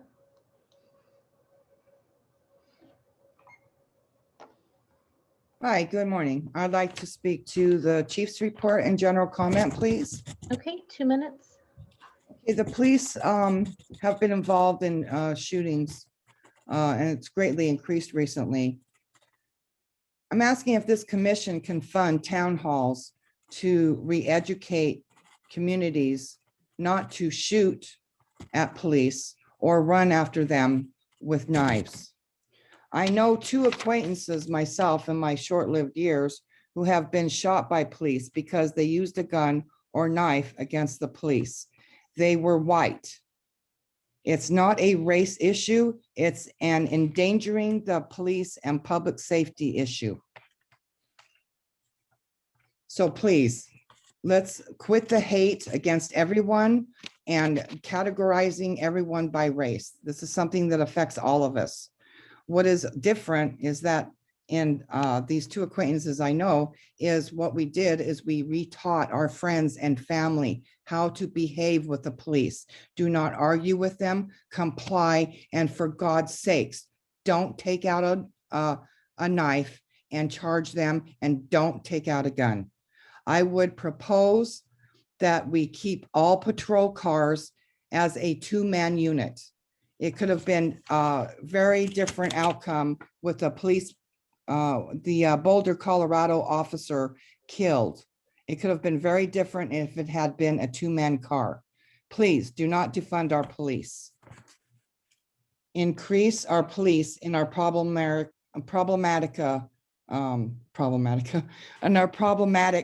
areas in Los Angeles. An example of that is the ambush of the male and female police officers that were shot in LA while community members danced in the street celebrating. If it had been 1 officer, it would not have turned out so good. We ask a lot of our police officers. We need to ask. Okay, thank you. Next, we have Gina Viola, followed by Mrs. H. Yeah, I'd like to speak on the chief's report, public comment, and closed session. Okay, 3 minutes. I'm going to start with closed session because shame on all of you. You were all looking down on your phones. Sober off, racist Magoo, you were practically sleeping when those family members were weeping and telling you a story that we have heard in this room, in this setting, time and time again. Commissioner Bonner, you said you feel a little bit responsible for training and this and that. You are all responsible. Every single time the LAPD discharges its weapon on someone who has a knife in their home, I've got 17 knives behind me right now in my home, or with a hammer. And I often think to myself, how bad are you at your jobs that this is how it ends? Someone with a knife ends up dead. Someone with a hammer ends up dead. But then I have to remind myself, you're not bad at your jobs. These are the jobs you're trained to do. You are trained to go out and kill Black, brown, and poor people in this city every day. And last week was a glowing example of that. You shot 5 people last week, 5 of them. It's outrageous, outrageous. Commissioner Briggs, you opened the meeting saying we never recognize the danger the police have. Have you not been listening to these meetings? I know you haven't been here very long, but every single week we talk ad nauseum about the dangers that the police face out in the streets. What I worry about are the dangers that Black, brown, and poor people face every day in this city. We continue to add funding to the LAPD's budget. We continue to add more police. That's what's happened over the last 30 years. The department has grown, the department has been given more training, and what has happened? It has become more violent, and it has become less safe for us to be out in the streets with you roaming them. Not a day goes by that Angelenos aren't reminded of the costs of brutal racism and violence inherent in the Los Angeles Police Department. It's not multiple days in the same week with multiple shootings by officers or a video clip of a 30-year veteran detective calling a young Black man the N-word. It's the fact that whatever the LAPD gets up to, our city is spending $8 million of taxpayer money on it daily.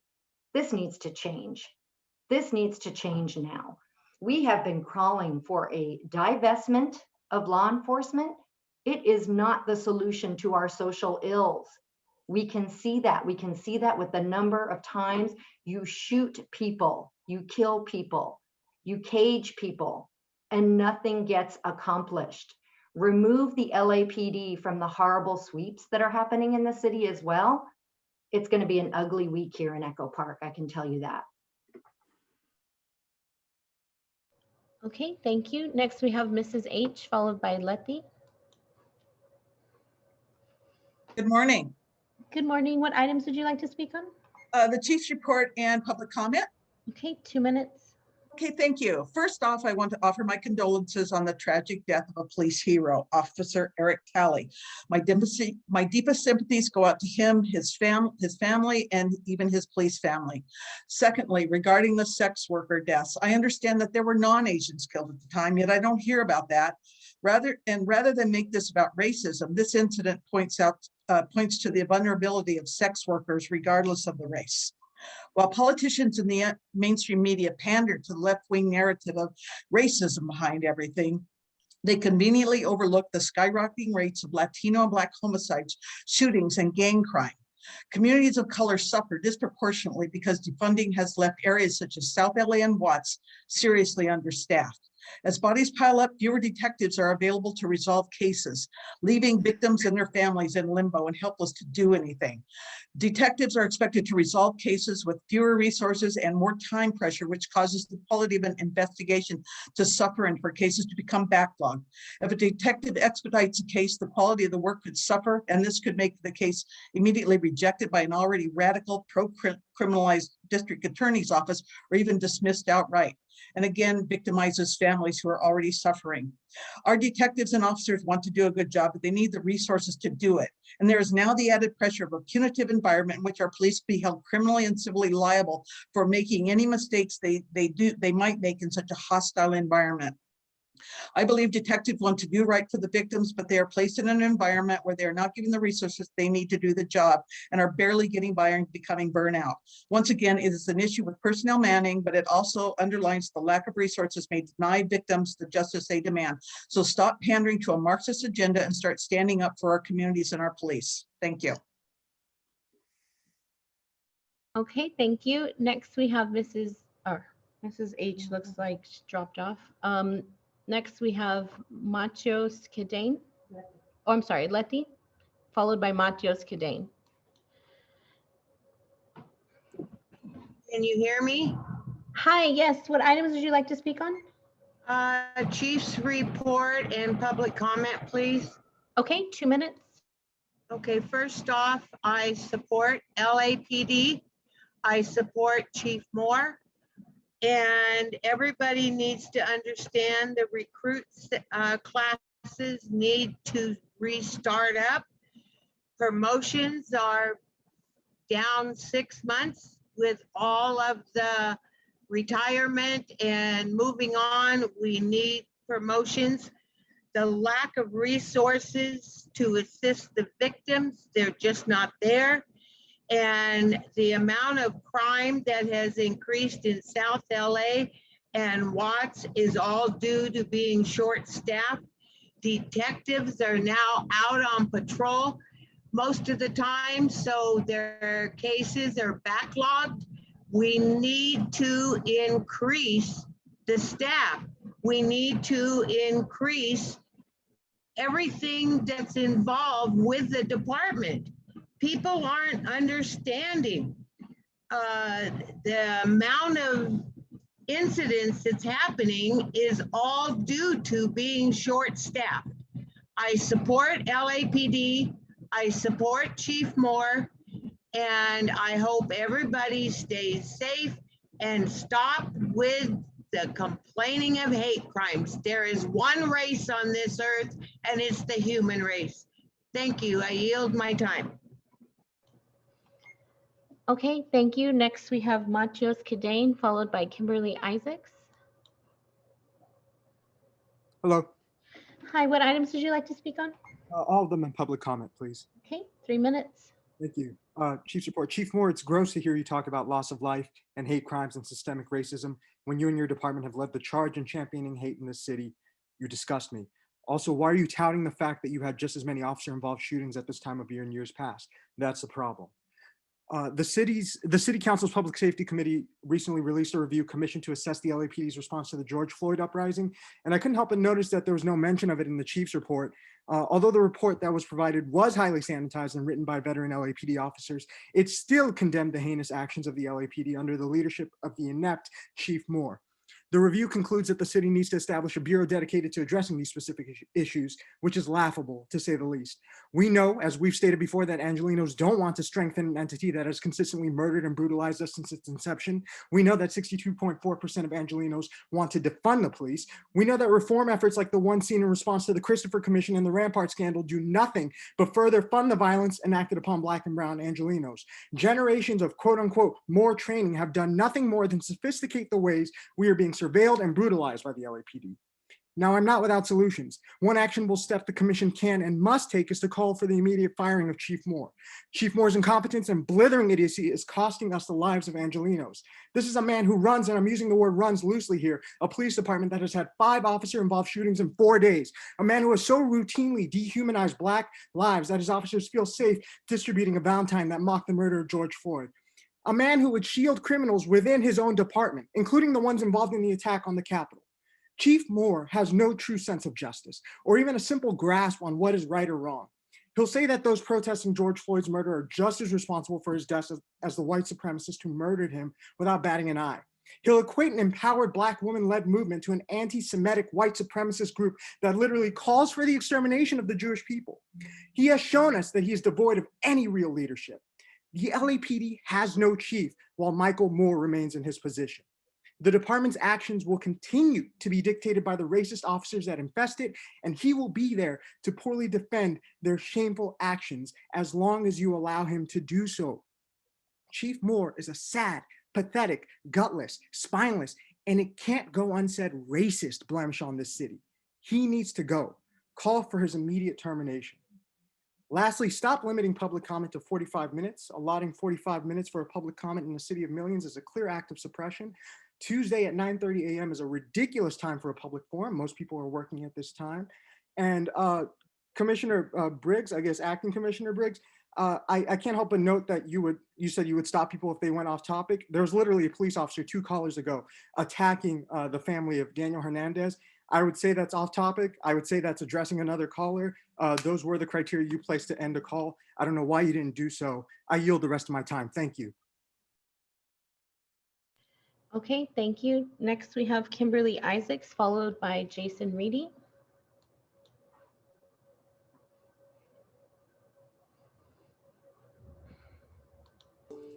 Hello? Hi, what items would you like to speak on? The chief's report, and I would also like to speak on general comment. Okay, 2 minutes. Yeah, I'm calling because, you know, I don't understand how this report just seems to be coming out just all casual. The fact is that your officers shot 5 people in 5 separate incidents in 3 days. How is that not getting more attention? Why is that an acceptable thing? I mean, you know, yes, people have knives. People have knives in their homes. We're allowed to do that. And how you end up with all over the country, mass shootings happen. And every single incident, they are able to take them into custody with no incident. But yet somebody with a knife ends up getting shot. I mean, I don't understand what you're teaching your officers, but let's get to that too. We don't want any more training. We've been trying to get that, that was promised back when the OJ trial. And there's been nothing that has changed. The number of Black people that continues to rise, the Black and brown people that continue to be shot and killed by the police every single year, being unarmed, whether they were armed or not, because you're able to de-escalate white people, white men. So yeah, we talk about race because we are not in the majority of this population, but yet we are killed in way higher numbers than white people. And these are facts. So I'm getting tired of this acting like this is not an issue, but it is, and you need to fix it. We don't want any more training. We want to defund the police. We want you to have less money and stay out of our communities because all you're doing is escalating the violence that's there and killing our people with no remorse. And what happened to the Asian community was horrible, but I would like to see that same energy put into the Black and brown community. That same energy, how you talking about how we have to protect them. Well, let's get this. Okay, thank you. Next, we have Jason Reedy, followed by Zach Sherwin. Hello? Hi, what items did you like to speak on? All of them. Okay, 3 minutes. Chief Moore, over the course of 3 days, your officers shot 5 people in 5 separate incidents, murdering 2. Your officers fire away knowing that this commission, this chief, and these organized crime police associations will protect them. These shootings continue to make the case on why this department needs to be dismantled and defunded. This department is a weapon of mass destruction, and the public says no more, Chief Moore must go. So we've seen that this department try to distance themselves from retired LAPD Detective John Motto. You know, the hardcore racists out here calling Black people the N-word and a monkey. I see he spent 30 years on the force. That's a long time. You'd think people that have been around this department that long would share those same feelings and sentiments. You know who else has been around for 30 plus years? Chief Moore. The LAPD claimed, and I quote, "What is seen in the video is not reflective of the thousands of hardworking and dedicated men and women of the Los Angeles Police Department. But this video and the shootings by LAPD officers over the last week capture and reflect exactly what this department is all about. It illuminates once again how they treat Black and brown life with short worth, how they view members of needed communities here in LA, and how this department is anti-Black through and through. When it came to the George Floyd Valentine, Chief Moore stated, and I quote, "I have no temperament or patience or allowance for them to remain in this organization." Chief Moore, was that officer fired? You know, the one that you won't name? Nah, he wasn't. And most likely he'll end up back on the street in a Black neighborhood ready to inflict more pain and suffering amongst our people. And let's not forget that Chief Moore promoted Captain Jonathan Tom, who took command of the West Los Angeles Police Division on January 6th, the same day that LAPD officers joined the white supremacist storming of the Capitol. The same Jonathan Tom who had his house raided looking for those illegally trafficked guns. You know the ones stolen from the LAPD gun store that this commission fails to discuss? Did y'all buy back those stolen guns? I want to speak on how this commission clearly doesn't care about COVID as it relates to LAPD. I haven't heard one commissioner ask Chief Moore how many of his officers have been reprimanded or disciplined as a result of not wearing masks. How many complaints has this department received about its officers not wearing masks? The single greatest killer of LAPD officers over the last 12 months has been COVID. And since Chief Moore hasn't made mask wearing a priority in this department, their blood is on his hands. The blood of those murdered by police last week is on his hands. And the blood of every life stolen by LAPD since 2018 is on his hands. So Chief Moore must go. Y'all come on here to commemorate these police terrorists who died from COVID, but y'all don't speak about how many people these pigs infect in Black and brown communities. How many citizens have contracted COVID from LAPD officers and died from it? When will we commemorate those lives? And what is it like to be part of a commission that can't even keep this department or its chief accountable for basic things like mask wearing? And since y'all don't really care about COVID, the public is demanding that in-person meetings resume immediately. Y'all can no longer hide behind these screens and technology where you're able to screen speakers for this call. Everything else is open. Bars, coffee shops, movies, restaurants. I also want to speak to the 45-minute comment period that y'all seem to be putting together. Again, We are a city of 4 million people. Having 15 people provide comment is no way representative of the citizens of Los Angeles. And just like the 5 of you, you are in no way representative of this fucking city. Fuck y'all. Okay, thank you. Next, we have Zach Sherwin, followed by Defend. Yes, as this process requires me to stay in order to get a measly 3 minutes on the clock, I'll speak to all agenda items. Oh, I saw you even put it up before I started talking. Thanks for doing that. Watching you listen to the mother and sister of Daniel Hernandez Bravo and then just move right on without saying anything is sickening. And so is watching you look at your phones while she fights through her sobs to address you. The citizen's voice in police affairs. Commissioner Briggs, you managed to squeeze out a sorry for your loss. That is not the right terminology. Cops murdered her son. She didn't lose him. And then you let that caller say that her son had it coming, and that's not the whole story. How dare you? You know, we spent all that time up top talking about Atlanta and Boulder and the midnight stroll and the gun buyback in a week when LAPD shot 5 people. You are perfectly willing to express horror and dismay about people getting killed in Boulder and Atlanta, and they are horrible. And that's such a safe and easy thing for you to do. But commissioners, where is your ability and willingness to take the hard stand about the things that are happening in your own city that you are actually in charge of? LAPD shot someone to death this week for throwing a hammer. And that is just what this blithering idiot racist Moore is willing to admit. You know, we hear the COVID deaths of police invariably described as tragedies, but when the cops kill someone for throwing a hammer, we're reassured about the LAPD's unbending commitment to reverence for human life. That is downright dystopian, and you are complicit in enabling it. You are directly responsible for enabling it. This police force is absolutely out of control. You're the ones in charge of overseeing it, and you just sit there week after week, smiling at us in some cases and engaging in this charade of a meeting. Not a single syllable about the after action report that you also didn't say anything about last week. Commissioners, if you're doing anything, tell us what it is, because what we see is 5 shootings in a week, this police force raging out of control, led by this racist Moore. He needs to go. Advertising on Breitbart, the gang database, denying thousands of bias complaints, ignoring this commission's out of policy rulings, saying George Floyd's death was on the hands of protesters, the George Floyd Valentine, tolerating LAPD attendance at the Capitol on January 6th and covering for it, comparing BLM to the Proud Boys, lying on the record about traffic stops. I'm laughing at my own litany, this recitation that I'm doing. The amount of abject failure on this man's part is cartoonish, but more than that, it is evil and intolerable and racist. Chief Moore needs to go. I reject the euphemism officer involved shooting. These officers' involvements in these shootings is that they shot people. Businesses are opening again in Los Angeles. This commission needs to go back to in-person meetings.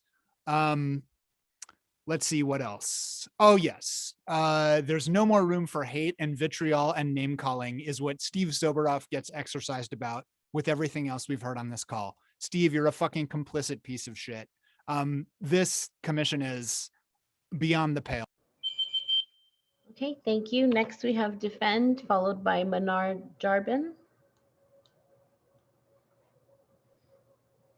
Hi, all items, please, and public comment. Okay, 3 minutes. Thank you. The department has a lack of resources. The lack of resources results in diminished quality of work, poor service to victims in areas of high crime and violent crime, and bad work habits that will inevitably jeopardize careers and livelihoods of possible criminal and civil liability. Officers tell me that they believe because of political influences, which includes this police commission, the department doesn't allow patrol to be proactive, which has resulted in more crime reports taken, and there are simply no resources to fully and properly investigate those crime reports. It's literally a free-for-all at this rate. So commissioners, either you help beef up patrol and allow them to do their job, or you beef up detectives and allow them to fully investigate crime. You can't have both fail. It's not fair to anybody, especially the community. This police commission has the police commission trim the fat in your office, just like the rest of the department has had to. Mr. Tiefenk, you're a really nice man. It's not fair, though, that you pull resources from other areas of the department, straining them while maintaining the luxury of endless staff at your disposal, while every other area within LAPD has to operate on reduced staff. Briggs, shame on you for wasting our time, allowing a circus and giving preferential treatment to the family of a criminal who charged an LAPD officer with a knife. Not a knife that was, sitting in the kitchen in a set of knives, as someone else was talking about. He was charging with a knife at an officer. Imagine if it were your LAPD family member, Mr. Briggs, that had someone charging at them with a weapon. Lou, you had no reason to get involved in that. Quit pandering to the criminals in an attempt to make yourself look good. The reason why there are so many officer-involved shootings now is because officers have extreme hatred towards them, and BLM is partly responsible for that. So are our politicians, who have bought in and pandered and bent over to BLM, and so is this commission.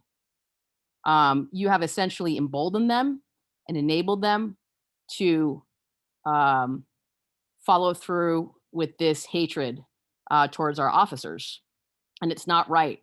So while you're talking about how you're going to help the criminals, you need to start thinking about how you're going to help protect officers.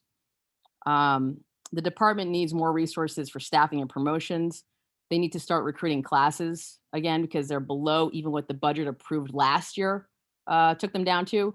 Promotions haven't happened in 6 months, and you can't run a major organization without the ability to give earned promotions. It's not right. And I have more to say, but I don't think I'll make it in time. So I yield my time. Okay, thank you. Next, we have Manar Jarban, followed by Sylvia.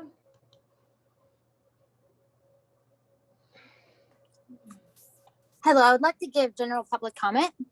Okay, 1 minute. Perfect.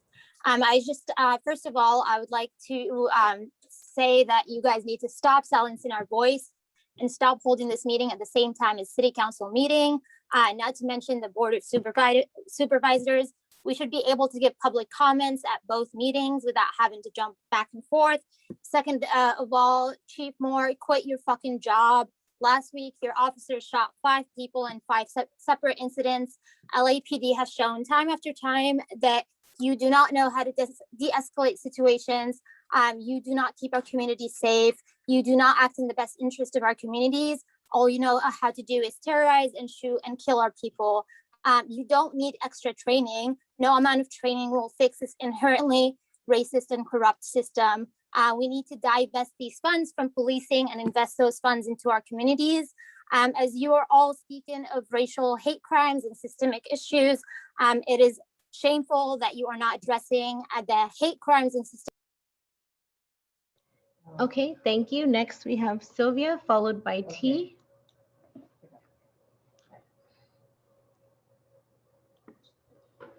Hello. Hello. Hi, what items would you like to speak on? I want to talk to the chief of police. Okay. And I want to tell you about what's happening to our senior citizens. It's very scary.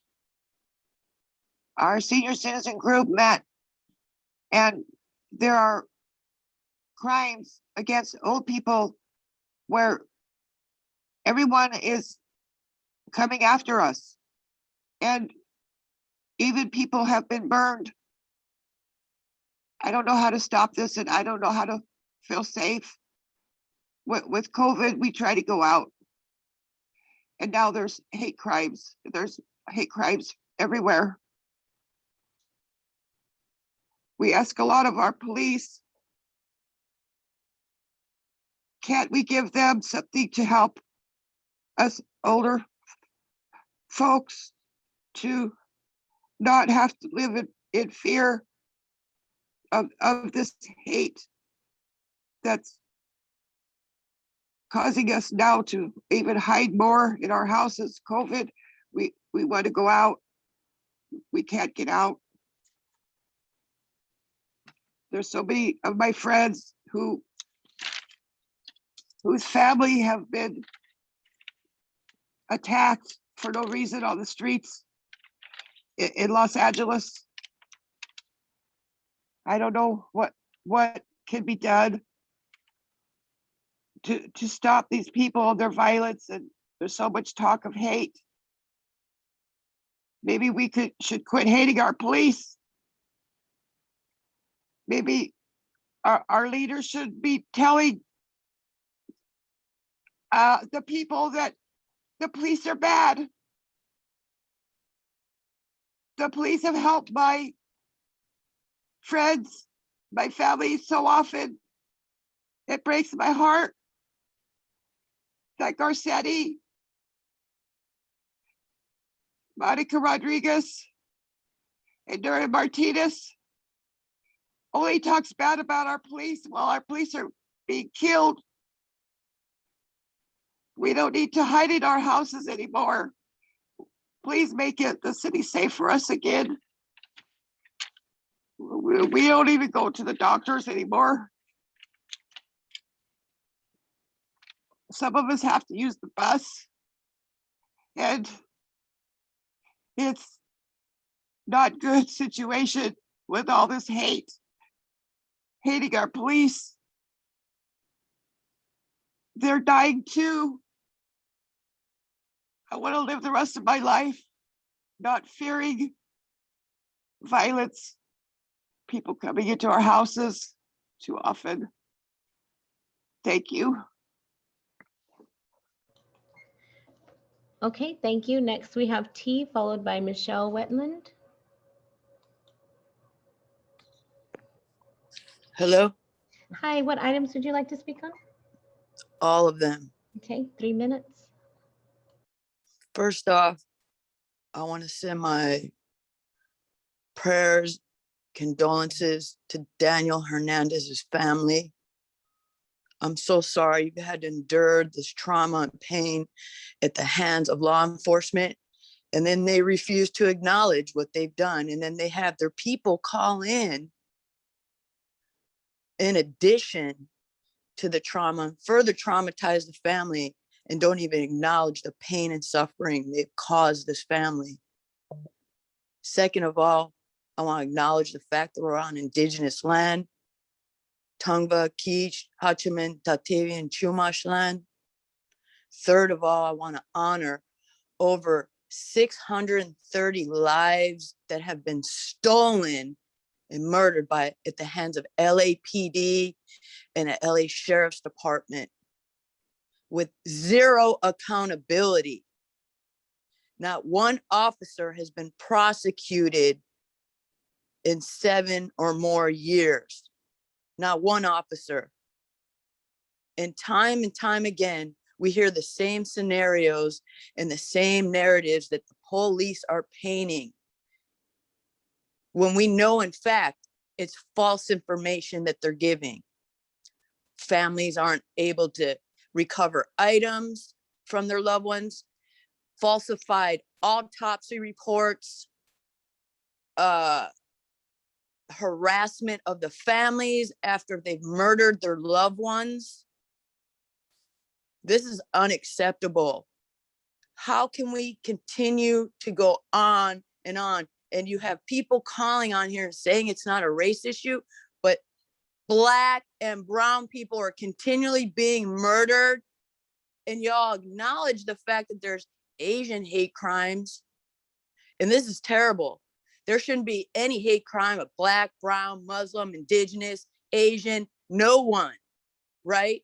But y'all at the same time are killing our folks day in and day out with zero accountability. And then you got this strong arm propaganda machine with your folks, your pro-blue folks calling in, the chief lying, excuse me, we can't even call him a chief because that's an insult to indigenous people. Chief Moore needs to go. Michael Moore needs to go. Let's rephrase that. This department needs to be defunded. $8 million a day for what? For y'all to murder our folks? When we have houseless people, 60,000 houseless, we have mental health issues, right? We need services in our communities, not more police. Defund the police, refund our communities. Madam Secretary, the next caller will be the last.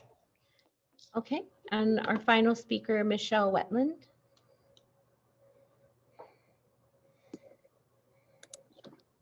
I'd like to speak on Chief's report, public comment in 3D, please. Okay, 3 minutes. Commissioner Briggs, why did you not open this meeting with the loss of life or the hate speech witnessed and experienced at the hand of the LAPD? No questions about it at all towards Michael Moore. LAPD shoots 5 people this past week. 5 people. Why is this? Why does this body continually shrink from its obligation to stand against hate, death, and trauma inflicted by LAPD towards Black, brown, and poor communities of Los Angeles? Why does this body turn a blind eye to the missing guns by LAPD, backroom deals by commissioners, donations to LAPD? As the head of LAPD, what is this oversight body doing to actually serve and protect the people of Los Angeles? The community is calling for a divestment in old, failed, wasteful, draconian practices and an investment into community services that prevents harm. What will it take for this body to adapt a 21st mentality to community safety and stop perpetuating broken, failed, wasteful practices? It was so heartbreaking to hear the pain of Daniel Hernandez's family describing their fear of LAPD and the trauma they carry at the unnecessary unloading of 2 weapons to kill their child and shoot them from behind. It was unbelievable to sit and actually watch Chief Moore's description of the killing of people in their own homes, cold-blooded killings by LAPD, while we're watching commissioners have their morning snacks, just casually taking in this information as though it does not affect each of you in any way. As the head of safety of the LAPD, we have heard the litany of crimes of Chief Moore, and we actually got to hear him describe his response to mass shootings would be, this is when the emotional intelligence of our officers is at play. We have seen the lack of emotional intelligence of LAPD as they murder Black, brown, and poor citizens throughout Los Angeles. What will it take for this body to remove Michael Moore as the chief of police? His crimes are known. The failure, expansive. What will it take for this body to act to defund the LAPD and refund rights and health of the community of Angelenos?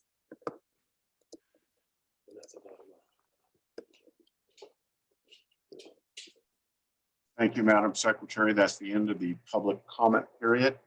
This time we're going to turn to the regular items on the agenda. We have 4 items today. Before we proceed, I'd like to know whether or not any commissioner has any questions on item A, B, C, or D. I don't. Commissioner Bonner? I'll have just a brief question on item B, please. Commissioner Calanche? No questions.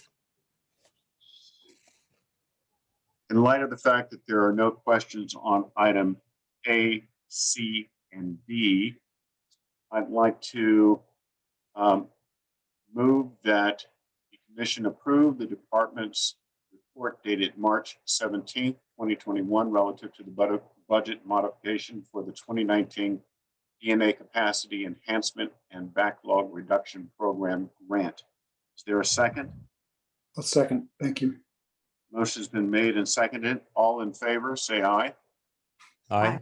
Aye. All opposed? The record reflect that the motion carries unanimously.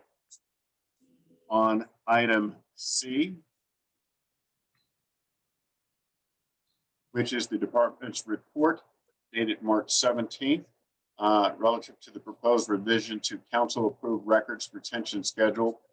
I move that we approve the department's report and transmit to the city clerk records management officer. Is there a second? Second. Motion's been moved and seconded. All in favor, say aye.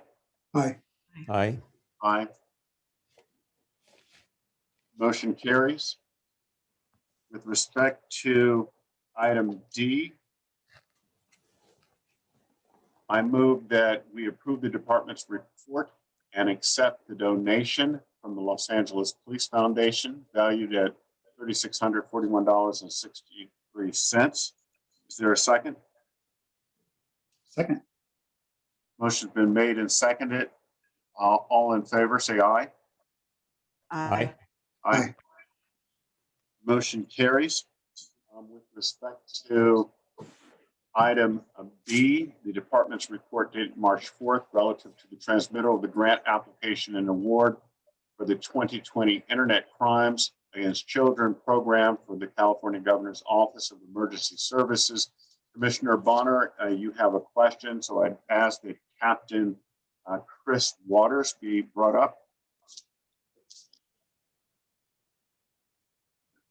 Good morning. Good morning. Good morning, sir. Good morning, commissioners. Morning. I believe there was a question regarding the ICAC grant. Yes, briefly. First, by the way, Captain, I just wanted to note I saw you a few days ago at the Noble event and saw you were recognized there. So I wanted to congratulate you for that. Thank you. And for the work on this effort as well. The question is that as I read the report, this was describing this the task force that includes this, led by the department, I believe, and includes over 90 some on law enforcement agencies. And the question one is there a reason why the task force includes only law enforcement agencies? So is it by the nature of the grant and the rules that apply there, or something else? That's one question, is why is it only law enforcement? And two is, since it's only law enforcement, does this task force in any way collaborate with either any of the public health or other organizations that are working on these issues as well, or can it? Yes, sir. So on question, well, for actually a combination with both questions, it is based by the rules for law enforcement. However, with 90 affiliates, that also includes Homeland Security. There are 5 counties that are involved, and we collaborate and get a majority of our information involving cyber tips from NCMEC, the National Center for Missing Children. We work deeply with DCFS, the Department of Children and Family Services, as well as DAs and everybody. We actually served a warrant today. So I'm glad that this grant is made available. It's been around for 13 years because the voices for these kids that are victims, cyber crime victims, and abused and sexually abused children, we can't take shortcuts on it. And we do work in a collaboration. 90 agencies, 90 affiliates is huge, but that's the priority that these agencies are taking in light of these crimes. So what I'm still wondering, so I understand the broader picture of the effort.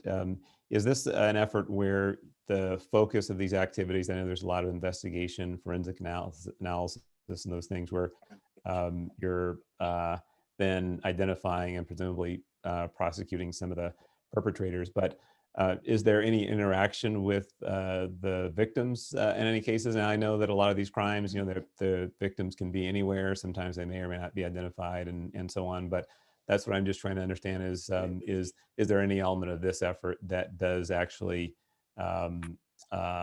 identify and interact in some way, shape, or form with any of the victims or their advocates? And just trying to understand, is it exclusively then law enforcement, or is there also another network of people who are, or organizations that may be involved that then focus on the victims? Absolutely.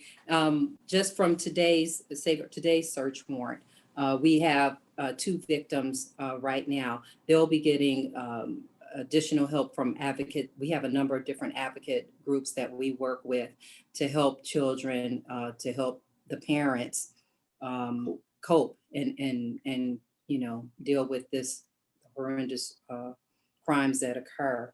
So we're not operating in a vacuum. There is outreach, there is assistance for the children that are victims, and it's ongoing partnerships.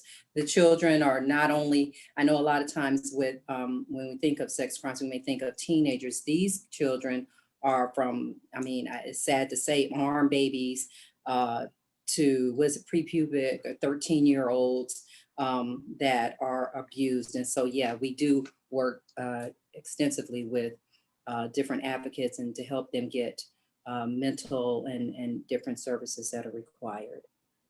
Thank you very much. It's still look forward to learning some more about the underlying work, but I sure appreciate the information today. Captain Waters, can you, if I just interject here a moment to Commissioner Bonner's question, there's on page 12 of the grant, it talks about the outreach and engagement, community outreach. Can you talk about that, how this grant is going to fund education and outreach to community groups that are detailed there, as well as how you're going to measure that or report it? So we provide outgoing training, not only to officers, but to the community, to the parents. I know I spoke to a group of probably 500 women. They were missionaries, but when you look at that, they're grandmothers, mothers, sisters, aunts, things to be aware of, especially dealing with internet crimes against children, and the cyber tips that we get, making sure that parents, and even working with, once we get back on board, but we've had some meetings with LA Unified as well.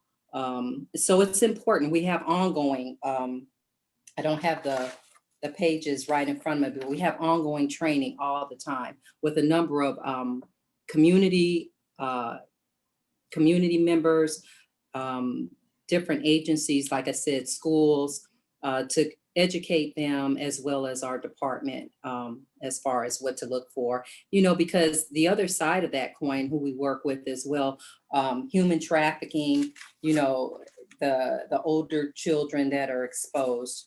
I have Anthony Cato, Lieutenant Cato here. If he wants to get in and say anything on that. I think we're pretty much covered a lot of that. Yeah. And if I'm reading, what the chief was also referring to, which I missed, I think it's on page 20 of the document I'm looking at. This is the community resource and outreach education. There's some training and things of that nature as well. Right, faith-based organizations, local chapters of different community businesses, a number of areas, because the education and knowledge is power, and so to protect our children, the more the better. We've put out different social network. We put out different social media. We've put out what is it? Started Twitter. Twitter, yeah, Twitter correspondence as well. So it's newsletter. We have a wonderful newsletter that comes out quarterly. We work with DOJ.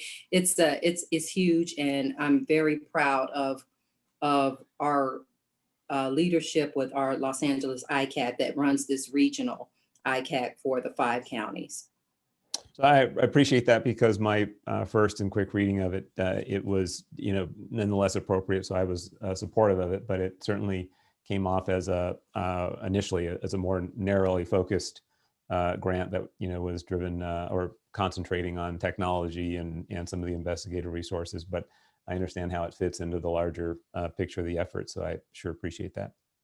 And just as of today, we have over 1,700 cases that we've been looking at and dealing with cyber tips, child sexual explicit, exploited cases.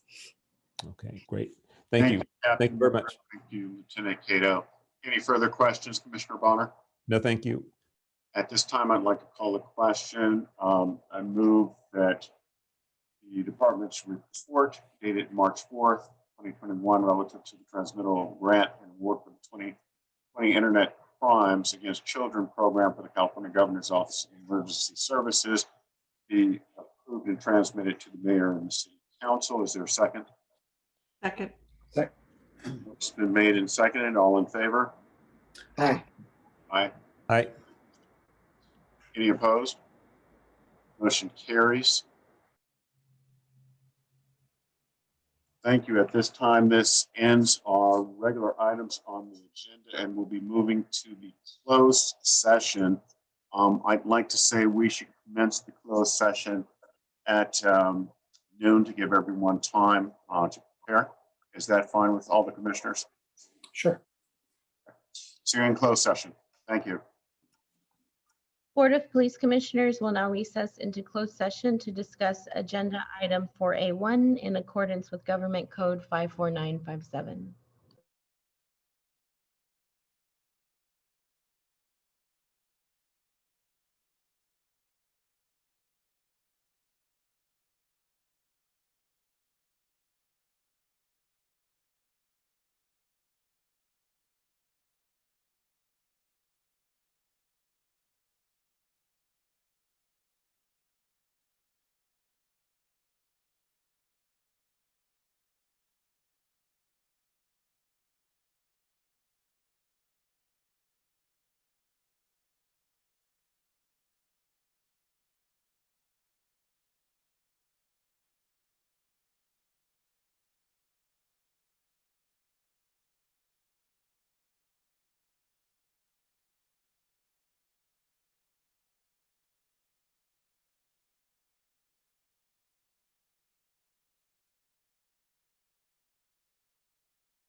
Looks like we're all present.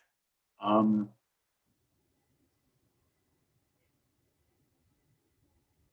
Chief, do you want to report out? Yes, Mr. Vice President. The Board of Police Commissioners has concluded its work in closed session as it relates to item 4A1, officer involved shooting 017-20. The board unanimously on a 4-0 vote adopted the recommendations of the Chief of Police, which were tactics, administrative disapproval, 2 police officer 2s, drawing and exhibiting in policy, no further action, 2 police officer 2s, lethal use of force in policy, no further action, 2 police officer 2s. That concludes the report out. Thank you, Mr. Tiefbank. At this time, I'd like to move for adjournment if there's no further business. Is there a second? Motion's been made and seconded. All in favor, aye? Aye. Aye. Thank you all for attending today's meeting. Thank you. Thank you.